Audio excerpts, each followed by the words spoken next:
Release that witch eye by Ermo. Chapter 321 The Law of Border Town. Early in the morning, the cold woke Roland up. He climbed out from under his cold blanket, put on his wool coat, then immersed his feet into the warm water bucket. This was one of the corrupting privileges which he could only enjoy as a prince. Every morning, a maid would put out a basin of hot water beside his bed, as well as a clean towel and a cup of warm milk which would warm up his body almost instantly.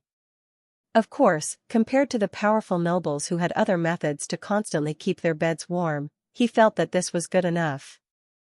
The former fourth prince had always attempted to invite Tyre over with exactly that thought in mind, but unfortunately, he wasn't able to enjoy it before his death.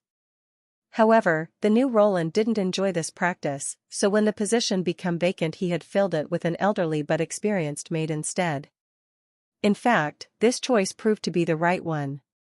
Since nowadays there were so many witches staying inside the castle, but she still managed to keep the inside and outside of the castle in good order. The fire in the fireplace had gone out long before, leaving only white flying ashes behind.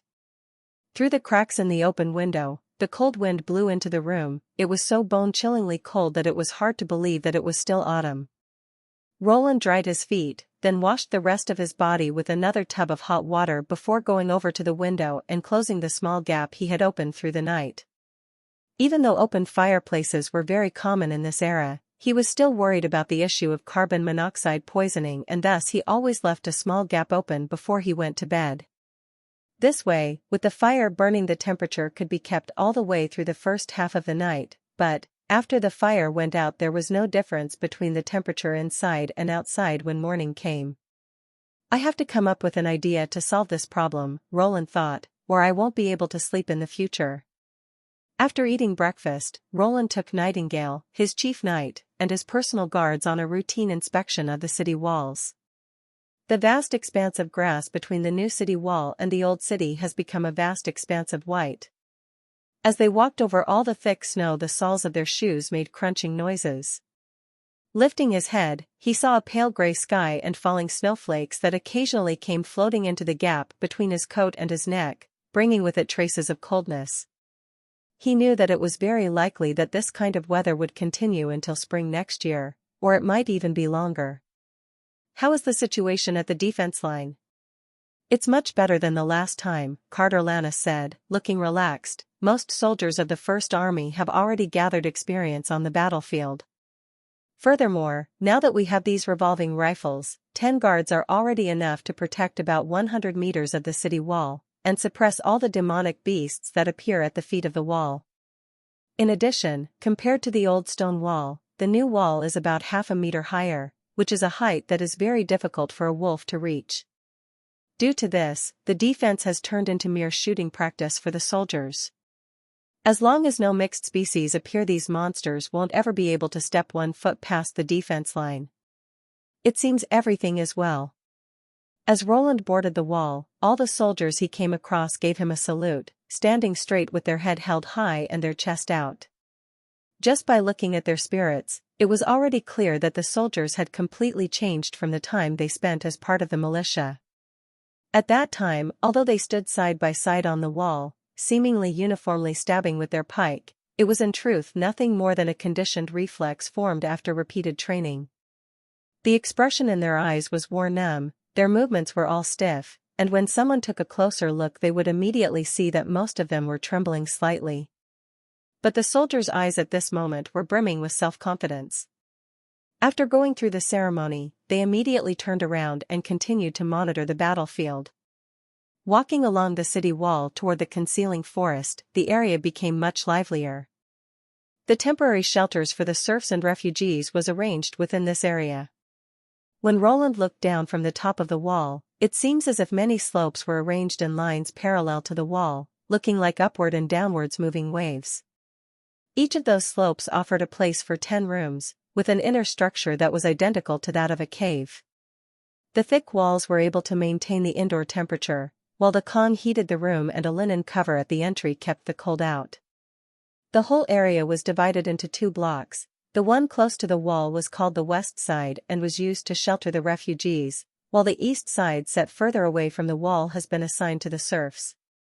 Every day the city hall would send out people to distribute food and charcoal, while the refugees had to take over the task of delivering for the soldiers of the First Army who were protecting the walls.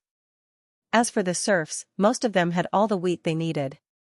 With the exception of some people who went out to look for a job to earn some extra money, the others all rarely left their warm houses. At this moment, suddenly a fierce argument broke out at the junction between the east and west side. When Roland became aware of it, he went over and saw a group of people standing in the middle of the road that passed through the residential area that were arguing out loud. One of them wore a blue and white uniform and seemed to be a clerk who worked in City Hall. It didn't take long for the verbal quarrel to escalate into a fight. Both sides began to push each other and strike one another, turning the whole scene into a mess. "Your Highness," Carter asked. "Let's go take a look," Roland agreed. When they reached the place where the disruption was happening, the chief knight took the lead and went straight into the fighting crowd, immediately knocking down 2 or 3 of the troublemakers. And as Roland's personal guards, having already drawn their swords, shouted out for everyone to stop, the scene soon fell back under control. Discovering that the newly arrived people were actually the Lord's men, the two quarreling sides fell immediately on their knees just like breaking waves. "What is your name?" Roland frowned as he asked the clerk, who had 2 punch marks on his face, "What's going on here? Who attacked you first?" "Your Highness, my name is Koya Harvey," he cried and hid his face with his hands. "It was that damned refugee who hit me first. It's the man dressed in brown linen. I was still busy distributing food when he rushed up to me like a dog who'd gone mad." Hearing Koya's words and after being pointed out, the man wearing refugee clothes turned and said, "Your Highness, things didn't happen as he described it. These people and the serfs conspired to blackmail us. Every time they distribute porridge they collect money, but, at the time you took us in, you clearly told us that it would be free." Hearing him speak left Roland slightly surprised. All of the refugees who had come from the East Coast had been combed through by the City Hall. They'd already sorted out all of the craftsmen, people with special abilities, or those who were literate. Those were moved to the inner circle, so the remaining people here should supposedly be ordinary civilians.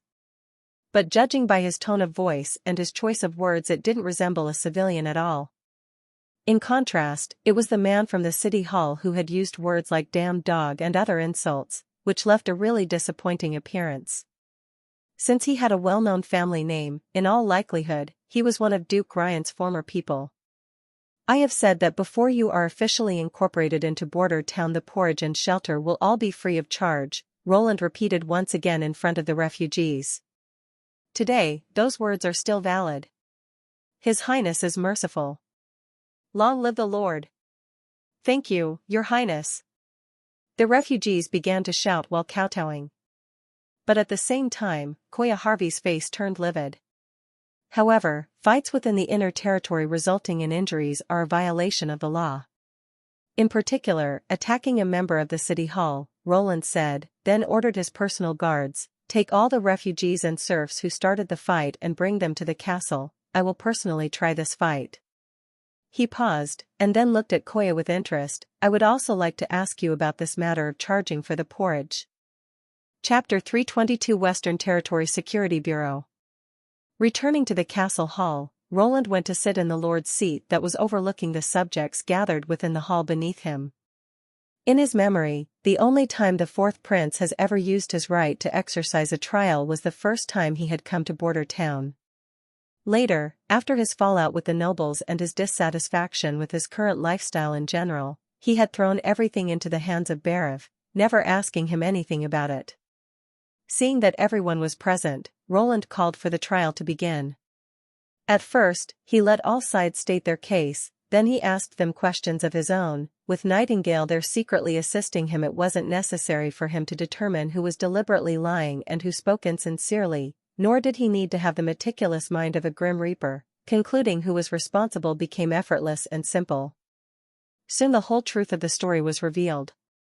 At heart, Koya Harvey was unwilling to accept that he was deprived of his identity as a knight. At the same time, he had also grown tired of the tedious writing work at the City Hall, which resulted into a stomach full of resentment against the refugees.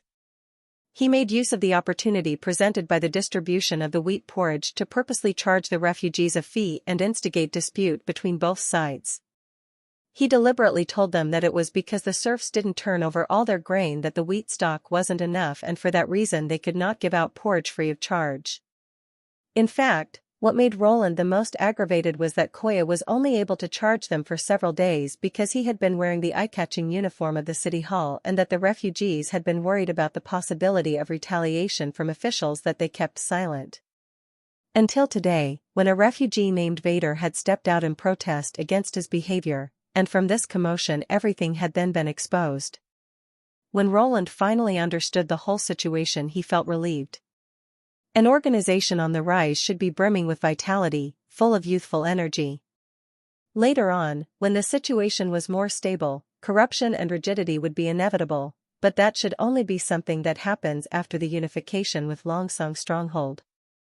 If those problems were to appear in the beginning, then the organization would be doomed to never go very far. However, it now appeared that Koya had acted on his own and that none of the other officials of the city hall had been related to this matter.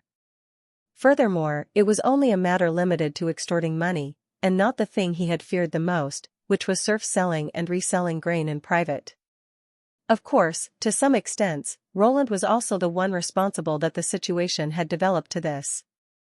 Due to City Hall originally being so desperately short of manpower, Roland had placed the surrendered knights under Berev after only giving them a warning about the circumstances and no further screening or training. The result showed that not everyone had been able to accept the job without complaint or bear the great mental pain of dropping in rank from a knight to a civilian. Roland called Berev to his side and asked him in a low voice, "What would other lords do in this case?"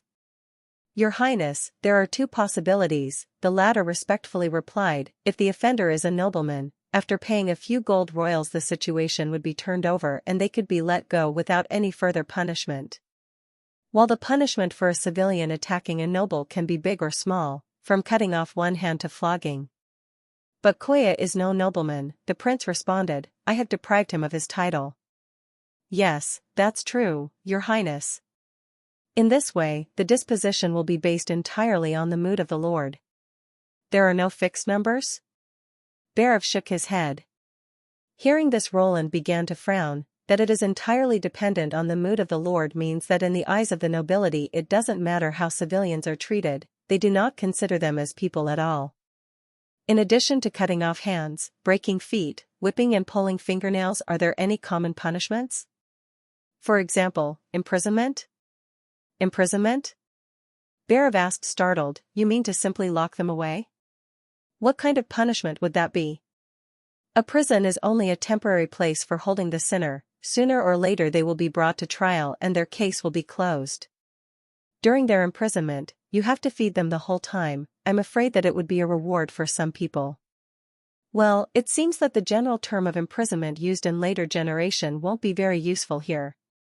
After thinking about it for a moment, Roland decided to follow the rules of the castle. He stood up and let his gaze wander over the people gathered beneath him. "I'm ready to give my verdict now. Koya Harvey, because of dereliction of duty, extortion of refugees, you are abolished of your position within City Hall, sentenced to work in the mine for 10 years, and to be fined with 3 times the amount you have stolen. Vader, as the first to attack a City Hall officer, you will be sentenced to 10 lashes with the whip. All the other refugees and serfs involved in the fighting are fined 2 silver royals or 5 lashes with a whip. The distribution of the wheat porridge will continue to be free of charge. All previous extorted money will be refunded." He looked to the Prime Minister of the City Hall. "You will carry out the above ruling and also announce the result to the people in the temporary residential area." "As you command, Your Royal Highness," Berev said. Back to the office, Roland leaned against the back of the chair and stretched. He then felt a pair of hands resting on his shoulders and gently massaged them. Closing his eyes, Roland enjoyed a moment of leisure. This matter had made Roland realize that with the increasing number of people in the city, the authority of the City Hall had also expanded rapidly and that they might already have to face the problem of internal regulation by now. He did not want to set up an institution similar to the prosecutor's office, but he was also unwilling to set up an independent public security bureau of later generations. Not only would the former need a larger number of literacy personnel, they were also prone to attack each other, interfere in the commission of the policies, the appointing and expelling systems of government, and hinder the implementation of new policies. While the latter weakened the Lord's authority in disguise, it would still be better if he kept those powers, such as the formulation and interpretation of the law and holding a trial, in his own hands. What he needed was a simple yet effective system which didn't require many people to play the role of a supervising organization. Roland took hold of one of the hands placed on his shoulders. Feeling her hand being grasped, Nightingale stepped out of the fog and sat on the edge of the table while holding the prince's hand. She then crooked her head and asked, "What's up?" Her slender legs dangled from the table, swaying in the air, forming a perfect curve with her high-tube moccasins and her close-fitting pants. Roland coughed twice. "I intend to set up a new department which will supervise the city hall, as well as arrest other people who attempt to harm the Western Territory or destabilize the community. This department only needs to report to me and will be completely independent of the city hall or the First Army." Emphasizing every word, Roland went on, "I will name it the Western Territory Security Bureau, and I want the first supervisor to be you." "Me?" Nightingale blinked confusedly. "That's right, only you can easily distinguish the truth of the spoken words. Furthermore, any cheats or tricks will be meaningless in front of you." Roland nodded. "How is it?" "If you wish, I can provide you with my own afternoon tea's ice cream during winter, and also—" Nightingale gently pinched his hand. "It's unnecessary to say that. I promise I will comply, anything, as long as it is something you want me to do."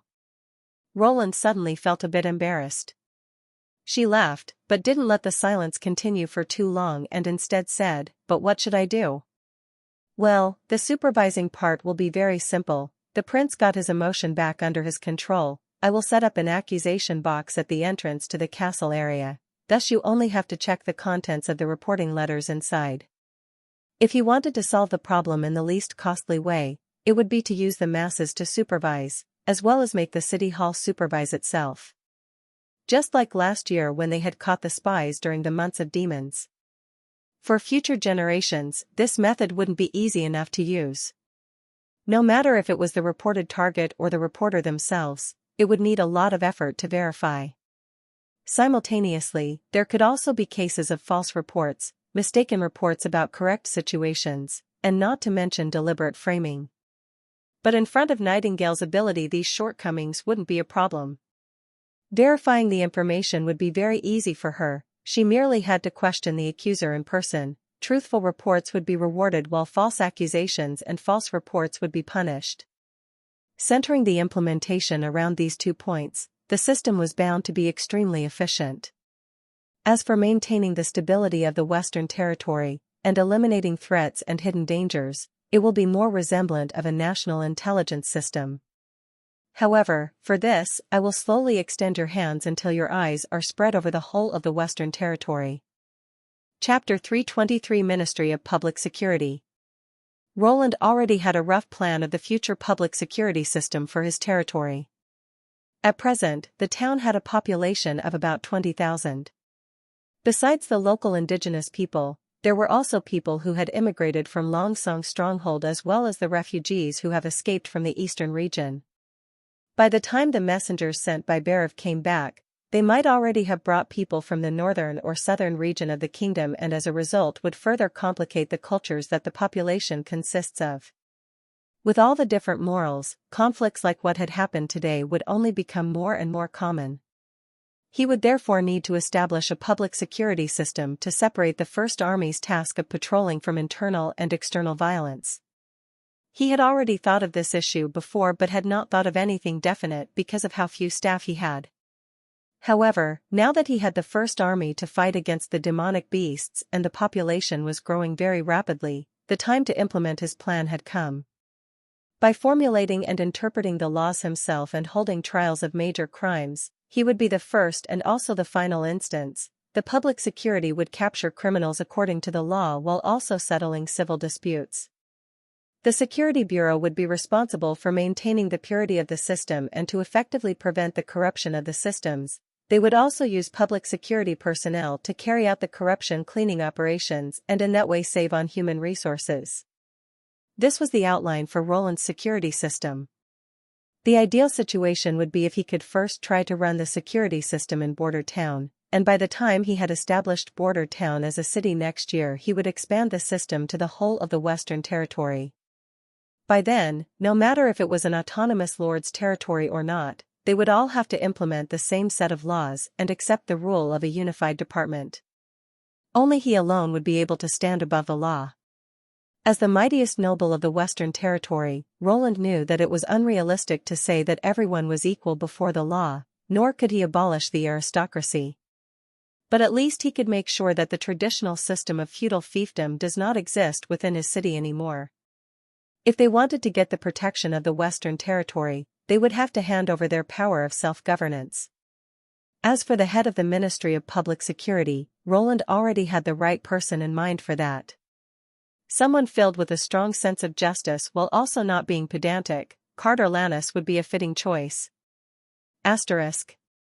When Vader stumbled back to his temporary residence, Old Man Kokosim came out to welcome him. Never mind. It's tolerable, Vader grumbled, His Highness only sentenced me with a punishment of 10 whips.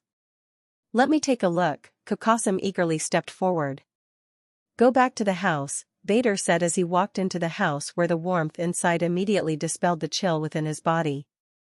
As the door closed, it appeared as if the inside and outside were two completely different worlds. Compared to the wooden sheds from before which would let through wind and rain, this somewhat low and narrow mud house gave people a sense of comfort. That's right, the locals seem to call this house cave dwelling. The old man let him lie on the Kong, and when he tore off the clothes at Vander's back he couldn't help but suck in a mouth of cold air. Your back is covered with blood, I'll go get some ash to cover it. Wait, there is no need. It's only dried blood left from after the torture, the blood has already stopped flowing long ago. He had to repeatedly pause as he spoke. Sir Knight has said that it would be best to keep it open like this and to wait for 2 or 3 days, by which time the wound will have already healed. 2 or 3 days? Kokosim shook his head in fear. No, son, by then you may have already fallen into a high fever and your back will swell up into a ball.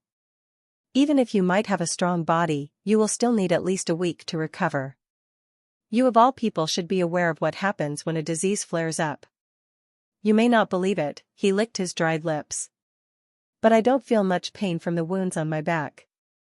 On the contrary, I feel a cool and itchy feeling, which is a sign that it's healing.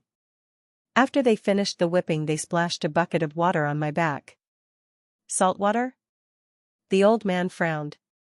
At the beginning, I had the same thought, but the scorch I expected did not come. Vader laughed twice. The knight executing the penalty said that this can eliminate all disease-causing microorganism. If I want to let my wounds heal quickly, I shouldn't do anything superfluous with it, and allow it to dry. What are those disease-causing microorganism? Microorganism, he curled his lips, who knows what they are, most probably something related to those witches.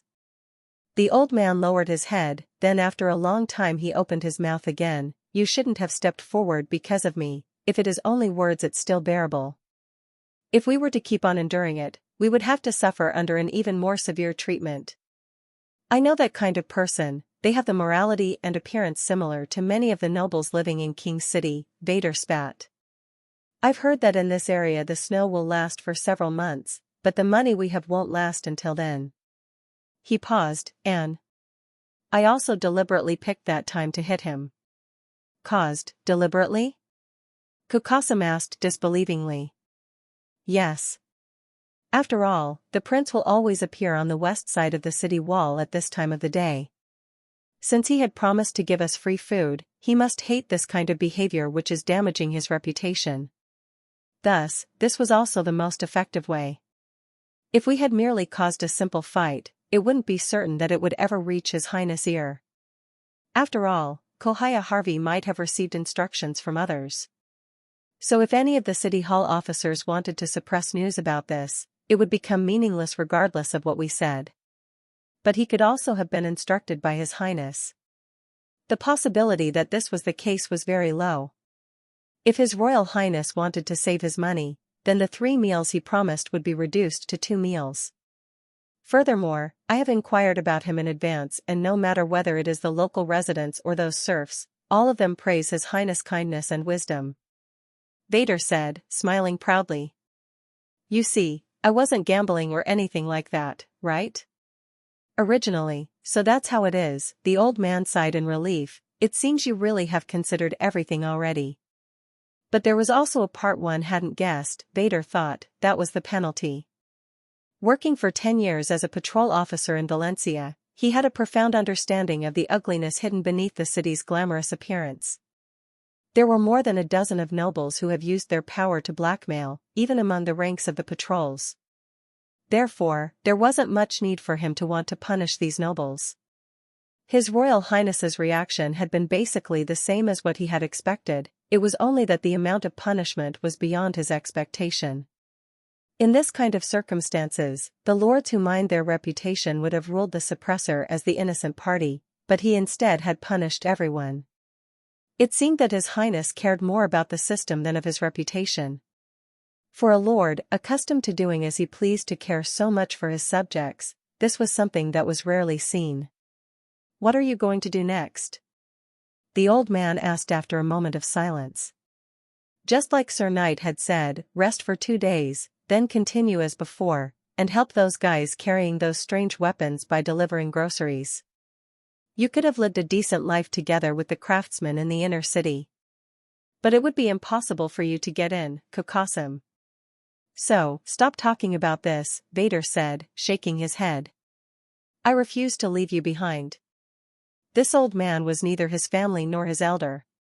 Half a year ago, the other had still been a prisoner kept in prison. Everyone knew that the old man had been pushed forward by the Blackstreet rats to act as a scapegoat, but this matter appeared too often that the patrol had become too lazy to take notice of it anymore. Later, when a group of pirates looted Valencia, Vader had believed that he would die within the turmoil, but in that critical juncture, the old man hidden within the prison had covered him with his stinking bed sheets, which in the end allowed him to luckily escape. Vader did not expect that he would be saved by one of those prisoners he was normally so unwilling to look at. But at that moment he had finally come to understand that there was essentially no difference between how they acted and the disgusting nobility.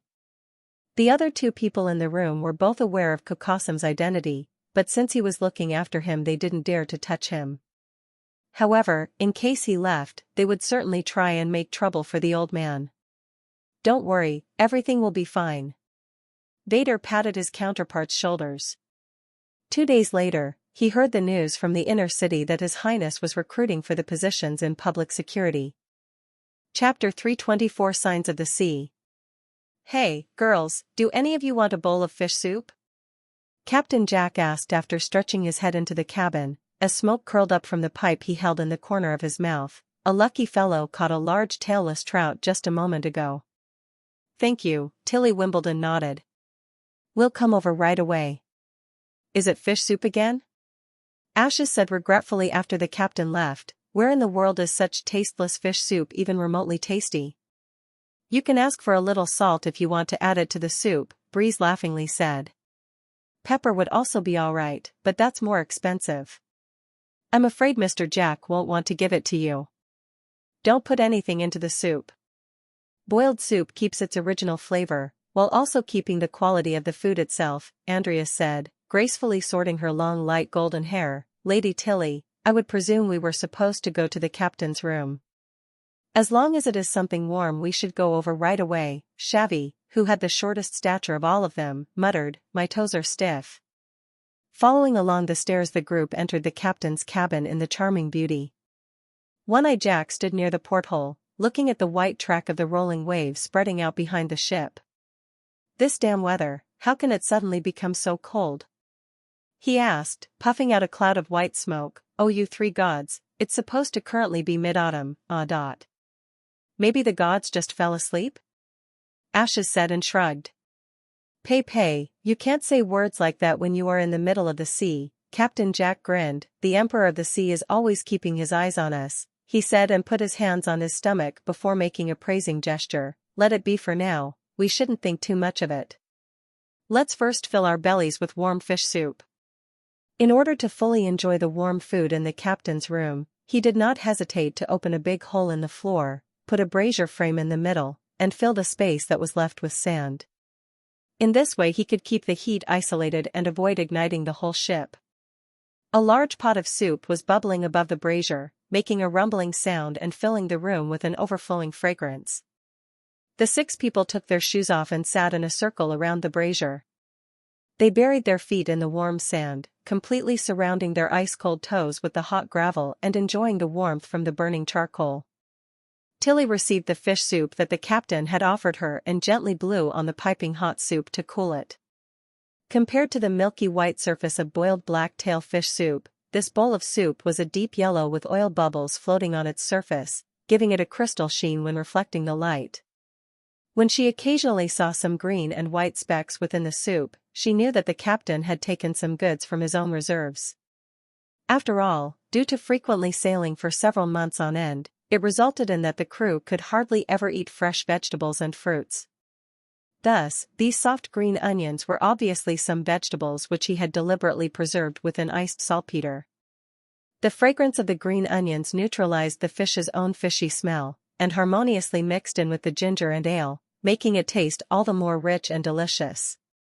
When the soup became cold enough that she wouldn't burn her tongue, Tilly drank a small sip, before pausing and gently blowing again. She could clearly feel every small mouthful of it. After drinking the soup, a warm current flowed along her throat and into her stomach, where it rested, releasing a nice and warm feeling.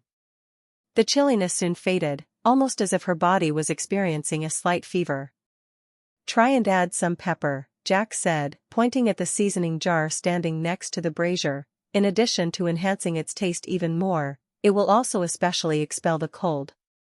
It's even more effective than wine." Although tasting its original flavor is the true meaning of eating food, but I must say, the added ingredients are perfect, bringing out the flavor to perfection, Andrea praised. "Won't you drink something?" Tilly asked while looking at Ashes. The latter waved her hand. "I would better let it be, I'm really unable to stomach the fishy taste." At first, Tilly was also unable to accept the habit of the people of the fjords who loved eating fish for every meal. They ate it in all kinds of variations, roasted, boiled, and not to forget deep-fried. Furthermore, there was also something similar to frozen fish, fish sauce, caviar, and other strange preparations. However, after she had forced herself to eat it several times during formal banquets, she discovered that its taste was quite good and that once she became familiar with the taste of the sea, it could instead further serve as a contrast for the food's tastiness. Like those sun-dried fish, roasted cuttlefish, and even the fried fish with its pungent smell, was something she could by now enjoy eating. "Our high and mighty Miss Ash's appetite has already been corrupted by Border Town's barbarous cooking," Andrea said. "It is a pity that the taste of spices and fine salt not only made her lose her ability to identify what's delicious. It now seems that not even any of her courage is left." "What did you say?" Ashes glared at Andrea. "Why, isn't it like this?" Andrea issued a series of laughs. "Just a little fishy smell is enough to make you flinch. Willful like a little girl, how do you expect us to believe that you will bravely step forward when Tilly needs it?"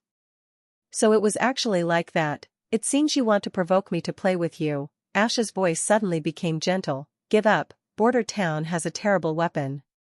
Far more powerful than your arrows. Even then, I was still able to win the duel. So, if you would like to take over the post of Tilly's personal guard from me, you will still need to practice for a few more years." She paused. "I misspoke, you would have to practice your whole lifetime." "You." The corner of Ash's mouth rose as she said, "Besides, the fine food that His Highness Roland invented was not only the layering of spices and salt, only when you try it will you be able to understand. Remember, don't let your drool drip on your clothes, Lady Tilly cannot afford to lose face." "Nonsense, it will be you." Tilly could not help but smile. These 2 witches were Sleeping Island's most powerful combat witches. They would often fight against each other to determine who would be number 1. Tilly knew, however, no matter if it was Ashes or Andrea, they were also her best subordinates. During the time of danger, they wouldn't hesitate to fight side by side, both working together to build the impregnable walls surrounding Sleeping Island. The two's quarreling lived up the atmosphere in the room, and as she saw the scene, Tilly couldn't help but think of the 5 witches she had sent to Border Town. Are they doing well in my brother's place? At this moment, the charming beauty suddenly began to shake violently. Be careful! Ashes shouted as she grasped the 5th princess. The iron cooking pot on top of the brazier turned over and the soup that poured out put out the charcoal fire. The brazier standing on the wok was overturned to the ground, the soup poured out the charcoal fire, while the fish meat ended up on the ground. A sharp whistle came from outside. Enemy attack! A sailor rushed into the captain's room and shouted, Captain sir, sea ghosts are coming. More than one. Sea ghost, isn't that another name for demonic beasts? Tilly got shocked. How can they even come to this place? As the group ran out of the cabin, they could see more than a dozen fish monster with crab's legs entering the deck, and some that were still climbing up the 2 sides of the charming beauty. With their 6 legs they moved fast and nimble like cockroaches, wielding a humanoid arm on both sides of their head. Their humanoid arms had an amazing strength, which could easily break a seaman's neck. Since you are unwilling to accept my challenge, we will have to compete, Andrea shouted as she snapped her fingers. Her fingers began emitting a golden light which turned into a bow firmly held in her hand. The one who kills the most monster is the strongest. No matter, Ashes countered as she pulled her strange sword from her back. I'm on. Chapter 325 Arrow of Light. Tilly poured her magic into the flying magic stone, then jumped into the air, from where she could overlook the entire deck. The crew of the charming beauty was mostly formed out of experienced sailors, so after the initial panic subsided one after another they picked up their weapons and grouped together to fight against the demonic beasts to gradually guide them to the aft of the ship.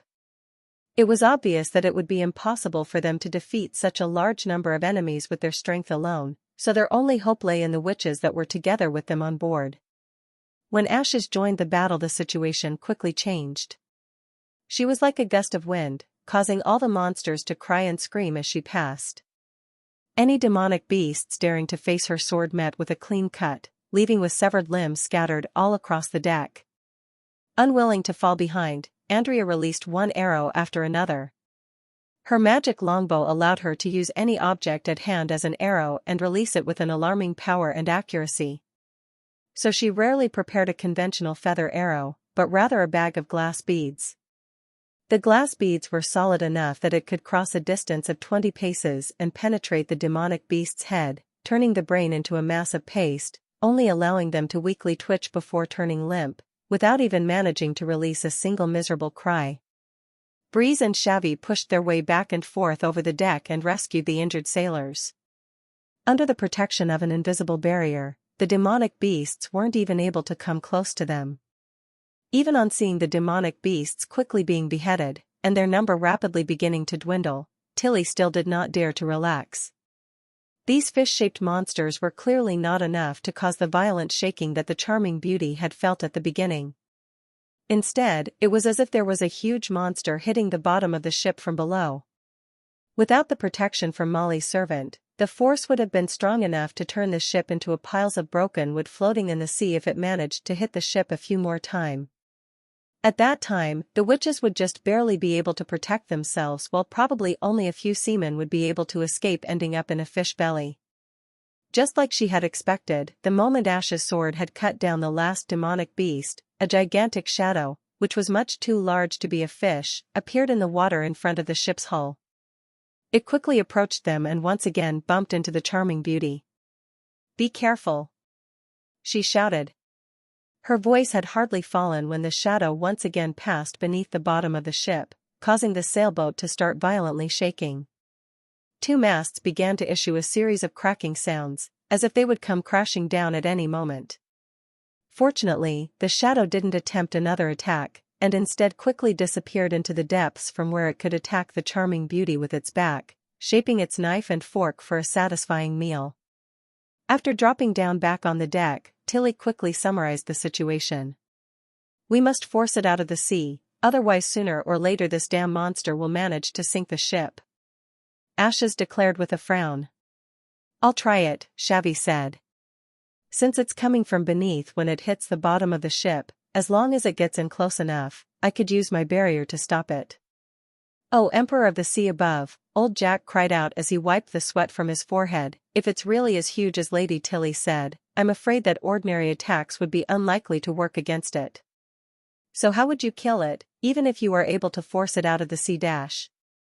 Just let me do it. Andrea combed her loose hair back behind her ears as she showed them a confident smile. There is no enemy able to resist my full power within a distance of 10 steps. It wasn't long before the shadow appeared again, but this time it had changed direction and was coming at them from the stern of the charming beauty. Monitoring the situation from high up in the air, Tilly immediately called out a warning. When Shavy heard her, she quickly ran into position and jumped off the ship. Previously she had firmly tied a hemp rope around her waist, while the other end was in Ash's hand, who could use it to control Shavy's falling height. As the shadow approached, Shavy quickly opened her barrier, splitting the dusky sea water, as if it was separated by something invisible.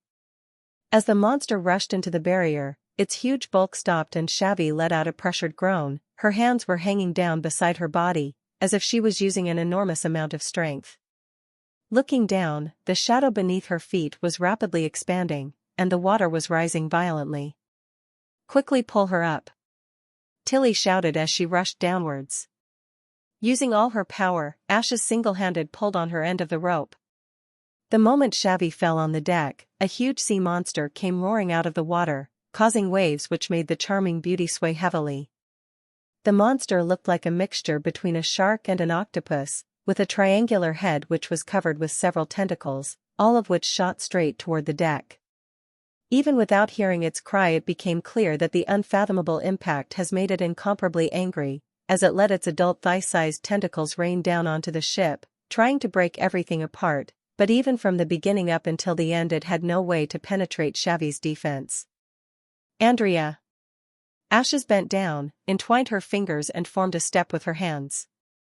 Coming, the latter set a foot onto Ash's palms and shouted, "Give me everything you've got." Thrown by extraordinary power into the air, Andrea turned into an arc and within the blink of an eye, she had already appeared above the monster's head. She summoned her magical longbow, pulling the string to its fullest. Unexpectedly there were flashes of light breaking out between the bow and its string.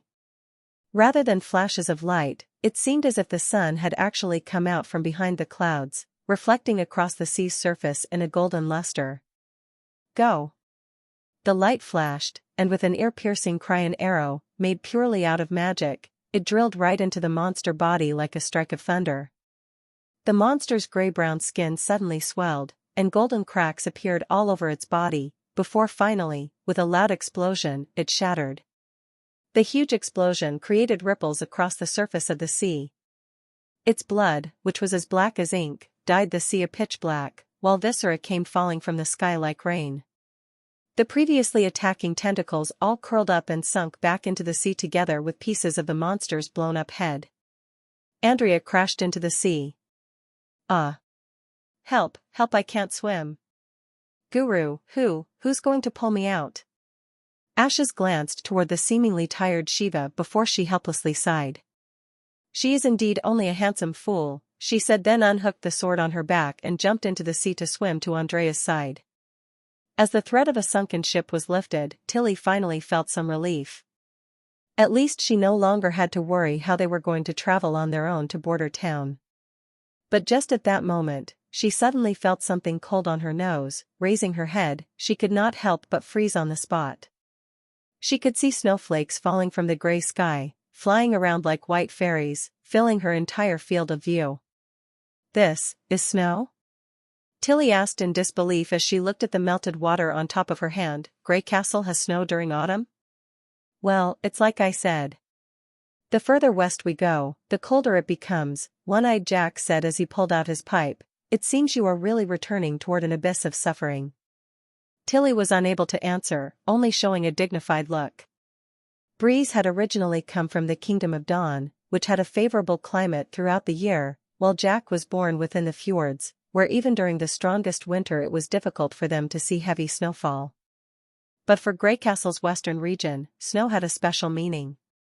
Her court tutor had once said that once the snow began to fall it wouldn't stop for a long time. Just like the devil's fanfare, it symbolized the beginning of the months of demons and would only settle after the months of demon had come to its end.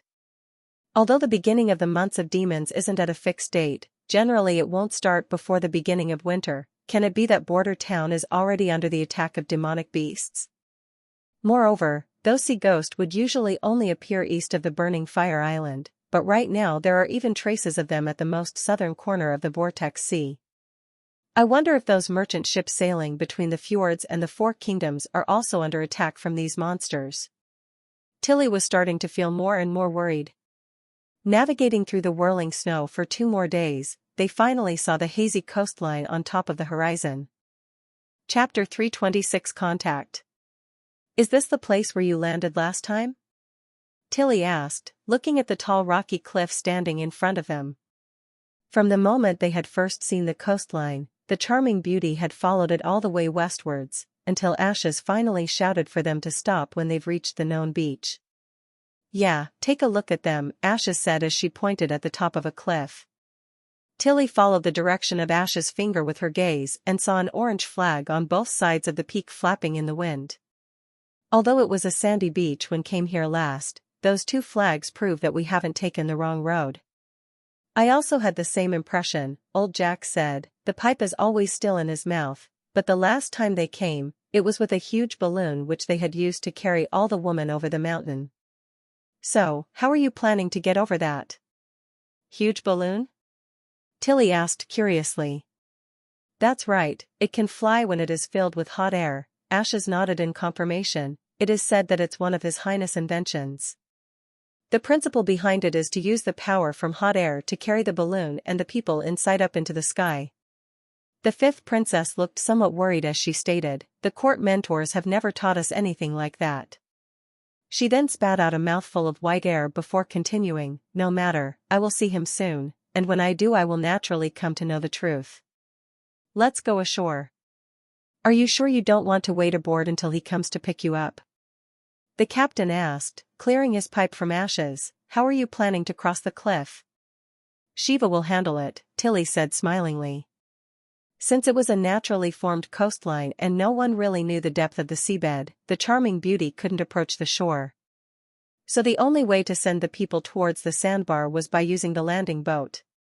When the group of witches stepped onto the thick snow, Tilly turned toward One-Eyed Jack and said, Mr. Captain, please wait here for 3 or 4 more days. Lotus and the others will also need your help returning to Sleeping Island. Of course, the captain agreed immediately. Without you witches on board, I wouldn't dare to sail back. Who knows whether those sea ghosts will attack again on our way back home. When everything was said, Tilly went to the edge of the cliff and used the flying magic stone with her ability to head straight to the top of the hilltop. Looking around, the terrain behind the mountain was much higher than the beach. It was almost at the same level as the hilltop. In other words, they would only have to go up and there would be no need for them to go down again to land. The height of the cliff was about 50 paces, and the magic consumption of the barrier would be increased when used against objects, but such a distance should still be no problem for Shiva. Having slowly come to land beside the 4 women, Tilly said, Shiva, I will have to trouble you with those 3. Yes, Lady Tilly, the latter said, showing a big smile while patting her chest. Then she summoned her invisible barrier. By now all of them were fully recovered after having rested for 2 days since last deflecting all the violent attacks from the sea monster. Waiting until all the people had stepped on top of her transparent barrier, she guided her magic, so that the barrier slowly rose up and soon they were above the hilltop. Then, with Ash's guidance, the group spent half a day until finally arriving at Border Town. The first thing that caught Tilly's eyes was a steel bridge with its unique shape. It spun across a wide river with only 2 bridge piers at the bottom to act as support. Its iron beams neatly arranged, without any unnecessary beam or additional decoration or patterns. The snow laying on top of the deck was in stark contrast to the exposed parts of the black bridge, giving it an initial impression of an air of grandeur. This bridge is really huge, Bree sighed. In the end, how many iron ingots did they need in order to create a bridge like this? It's just a waste of materials. The traffic problem could have easily been solved with a pontoon bridge. What's the point of building a bridge so high? Ashes said, making it clear that she thought differently. Border town lays at the end of the route of merchant fleets, so which ship would want to travel to a river's origin to do business? That's the opinion of people who only have a superficial knowledge and experience, Andrea said while elegantly shaking her index finger. Even though I'm not a citizen of Grey Castle, I can still see that the forest at the western side possesses a considerable value for reclamation.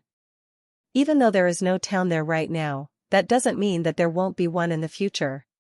If you want to continue to expand your territory, it is a good choice to expand into an uninhabited area. At that time the pontoon bridge would only become a hindrance for the trading route. Lady Tilly's brother can be considered as someone thinking more long-term than you are. Ashes raised her eyebrows. Previously you called him a vulgar nobleman who loved barbaric cooking, but now you've already changed how you address him to Lady Tilly's brother. The two words vulgar nobleman were added by you, the blonde witch stated as she flung her hair away in a disdainful gesture. In addition, thinking long-term and barbaric cooking doesn't conflict, you shouldn't try to stirring up enmity in front of Lady Tilly. Tilly, however, didn't care about this already common conflict between the two. Her gaze instead was directed to the other side of the river. There she had noticed an incredible phenomenon. At this time the snow was still falling from the sky, the temperature no different than during the winter, so it was reasonable to say that it was a time the townspeople should be hiding in their own homes, either around the fire, or rolled up beneath the quilt. Even in King City, she had only ever seen a few people who had intensified their physical strength so as to elapse the bitter cold. If they wanted to keep their body warm, they would have to eat more than usual, not to mention the risk of catching a cold whenever they stepped out of the door. Therefore, apart from gathering the necessary food and drink, the overwhelming majority of civilians would always avoid any sort of action in the winter. However, on the town's riverside there were people constantly coming and going, some pushing carts, some carrying big bags on their back, all walking hurriedly as if they were working. Yet, Tilly could not see a whip-holding overseer anywhere among them. That was to say, these people were completely voluntary at their work. How can this be? After crossing the iron bridge, they were immediately stopped by two guards armed with peculiar spears. The guards were wearing uniform clothes and looked full of energy. Their demeanor completely different from the common patrols in the big cities. "Stop, why have you come from the south?" One of them looked at them for a moment before asking, "Wait, are you witches?" This question left Tilly slightly stumped for words. Even though she was already aware that witches were living openly within the town, when personally hearing ordinary people asking such a question in such a calm manner, it still set off a burst through her heart. "Yes, we are witches." "It seems you want to join the Witch Alliance," the guard assumed laughingly. "Please wait here. I'll report to the higher-ups immediately." "Wait. No, this is..." "That's right. Then we will stay here and wait." Tilly stretched out her hand to interrupt Ashes. "Furthermore, can you tell me what those people there are busy with?" "Oh them, they are repairing the dock.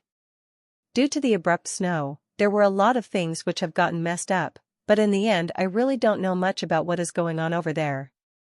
When the guard stepped back to his post, Ashes asked puzzled, "Why didn't you inform him about your identity? Aren't you curious? Aren't you wondering how he would receive a witch from another city?" Tilly told her with a wink. It didn't take long until a tall woman dressed completely in white to come over. She had long blonde hair and her looks were impeccable. Even without having seen her magic, Tilly could feel a piercing vigor coming from her body, just like a sharp unsheathed blade. There was no doubt that the woman in front of them was a combat witch, and a very powerful one at that. "I really thought that you were new witches who want to join the Witch Alliance. Haven't you already gone back to Sleeping Island?" she first said as she looked at Ashes, before sweeping her gaze over the rest of the crowd. When her eyes finally fell on Tilly she showed an expression of surprise for a moment before the sharp feeling suddenly disappeared, to be replaced by water-like warmth. "Hello, my name Nightingale," she nodded in greeting. "I presume, you must be Tilly Wimbledon, His Highness Roland's younger sister." Chapter 327 The Reason. "Lady Tilly." Guided by Nightingale to the Lord's castle, the fifth princess never expected that the first person to greet her would be Sylvie. She ran over cheerfully, skipping the salute, and instead bent over to give her a hug. "How come you're here? It's still autumn." "It's no different from winter now," Tilly laughed. "Where are the others?" "Lotus is currently building houses for the refugees, Evelyn and Candle are still in the industrial area, and Honey is in the back garden busy training messengers." Sylvie counted on her fingers. "His Highness has already sent people to go inform them." "Don't worry, I think you'll be able to see them soon." A familiar, yet strange voice came from behind Sylvie. Tilly raised her head and saw a gray-haired man with a big smile on his face. His appearance was not much different from her memories. His smile and his demeanor, however, were completely unlike in the past. "Welcome to Border Town, my dear sister." Tilly's thoughts were in turmoil. There were too many suspicions she wanted to blurt out, but she kept a straight face as she followed Roland Wimbledon into a room that looked like a study. "Please sit," the other side said as he poured a glass of warm black tea and placed it in front of her. "A whole year has gone by since the last time we've seen each other. I know you've had a lot of things you want to talk to me about. It's the same with me, but there's no need to hurry." He looked at the falling snow outside the window and continued to say, "The winter is still very long." She grabbed the cup and wordlessly sat down by the mahogany table, quietly sizing up the fourth prince. Even with only the opening remarks, Tilly felt that it wasn't something she could ever imagine her timid and cowardly brother to say. He had always appeared strong on the outside but was actually weak on the inside. He was always looking for the fastest way of escape, never wanting to face an issue directly. The Roland Wimbledon before her was completely different. He was trying to take the initiative of the conversation, and despite his soft and gentle tone, he completely showed the demeanor of a person fully comfortable in his place as a leader. "Nightingale," Roland tilted his head. "But Your Highness," the guiding witch's voice came from somewhere within the room. "It doesn't matter, she is my little sister." "Very well." Nightingale was silent for a moment, then her body appeared, before she unhappily left the room. "Now the only people here is you and me." He laughed a little as he returned to the table. Tilly was silent for a while. In the end, "Who are you really?" She thought that the other party would hesitate or pretend to be mysterious. Never would she expect that he would answer her so quickly. "I am your older brother, Roland Wimbledon, Greycastle's fourth prince." Then he laughed. "I know I changed a lot, but I'm willing to explain it to you slowly." Tilly suddenly remembered what he had written in the latter. "As for what let me make this decision, and what made me no longer indifferent to this as I was in the past, these small trifling things can be slowly discussed at a later opportunity." It probably had been this sentence that prompted her to decide to come to this remote town.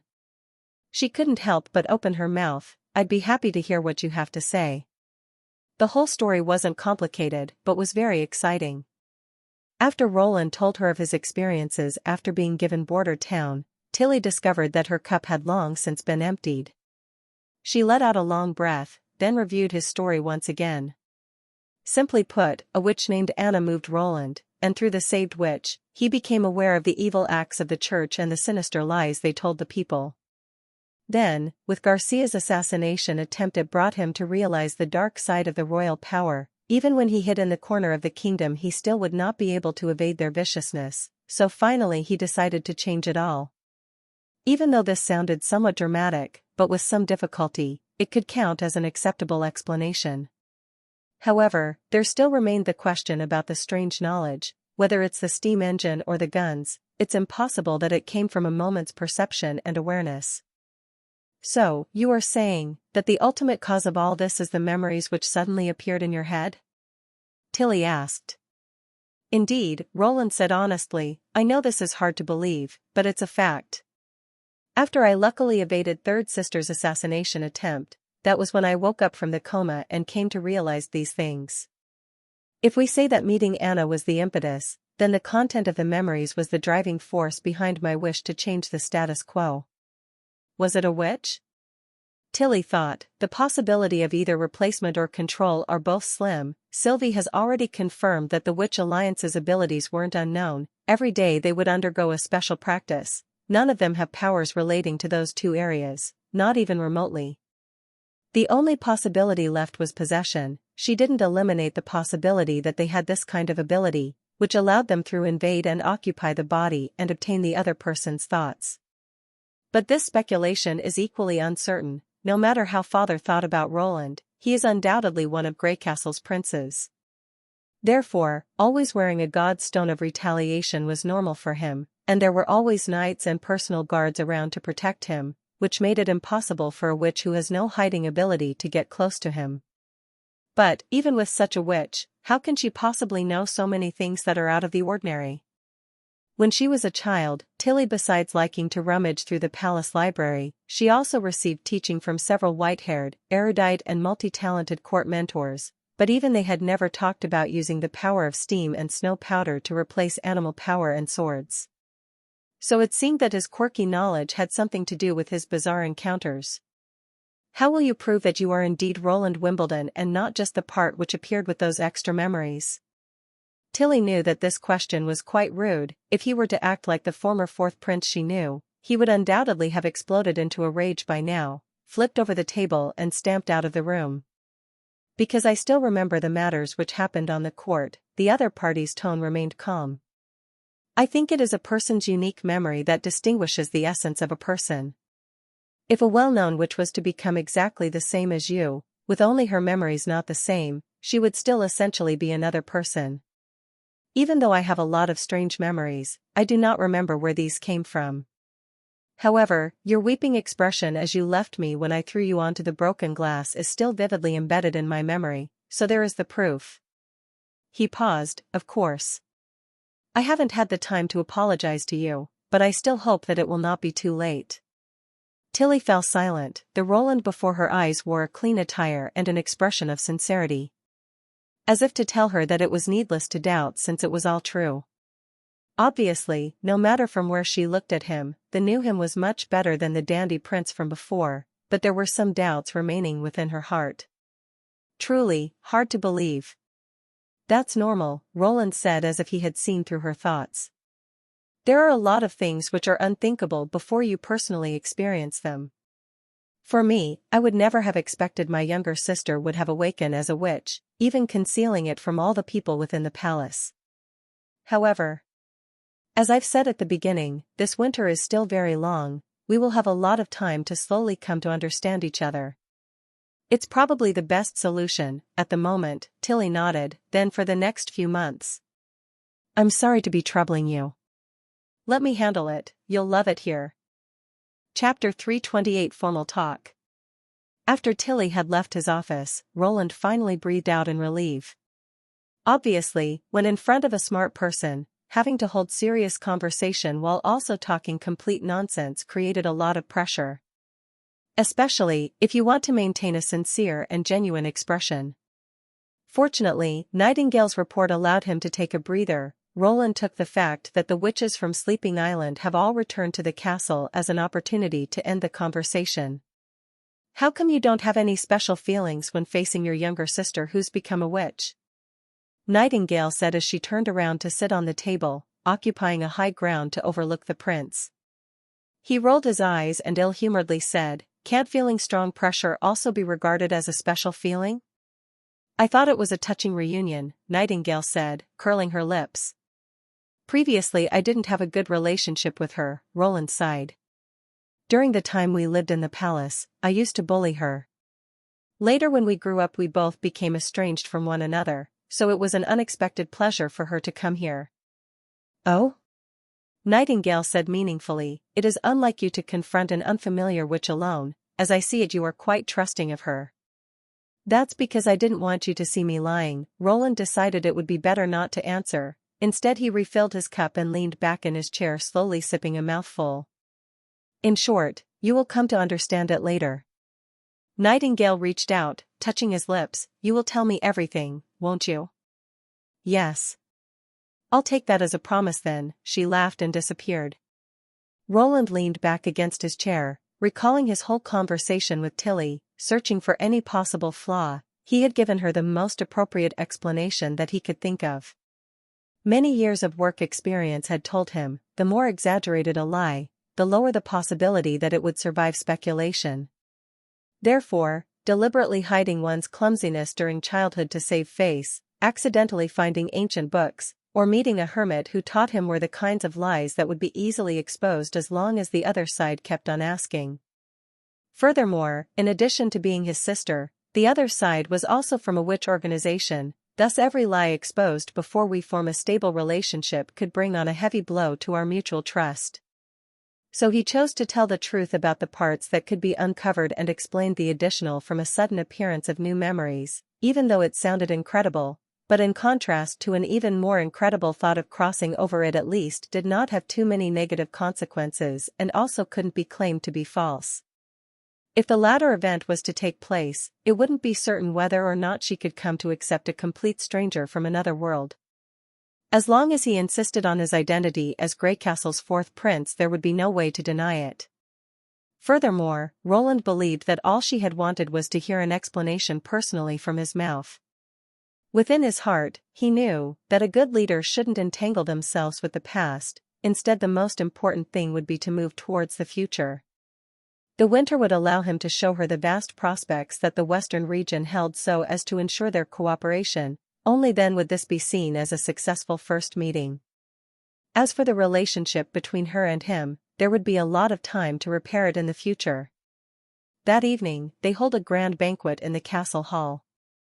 Not to mention the commonly seen pepper steak, fried egg, and white bread, there were also all kinds of liquor on display, sweet-smelling fried bird-kiss mushrooms, steamed dumplings as well as ice cream. With the desire to bring the taste of the dishes to a new level, he simultaneously introduced the concept of fancily arranged sampler platter. Placing small pieces from the main dishes on top of a big china plate and sprinkle it with soy paste, creating an excellent visual effect that entices everyone who sees it to reach out for it. Crisscrossing their wine cups under the sparkling candle light, the dinner finally ended with a warm and lively atmosphere. That was when the more formal talk started. Within the living room in front of a burning fireplace, Roland and the members of the Witch Alliance sat in a long row of seats, while Tilly and the other witches of Sleeping Island sat in the opposite row. Maggie, however, because of her sensitive role, had simply turned into her pigeon form and squat down on the chandelier above their heads. Tilly took the lead and started the discussion. In addition to wanting to help Border Town resist the invasion of demonic beasts, also intend to send back the first batch of 5 witches. She summarized Sleeping Island's current situation. Next spring, Silver Moon Bay are going to send us a group of ordinary immigrants to the island, so we will have to rely on Lotus and Honey to prepare extra food and housing for them in advance. Roland got a headache. If he wanted to resist the invasion of the demonic beasts, the first army would be enough. With the exception of nimble and extremely fast types of mixed species, there was hardly any situation which demanded that they send out witches. But in the construction area, the role of the witch was irreplaceable.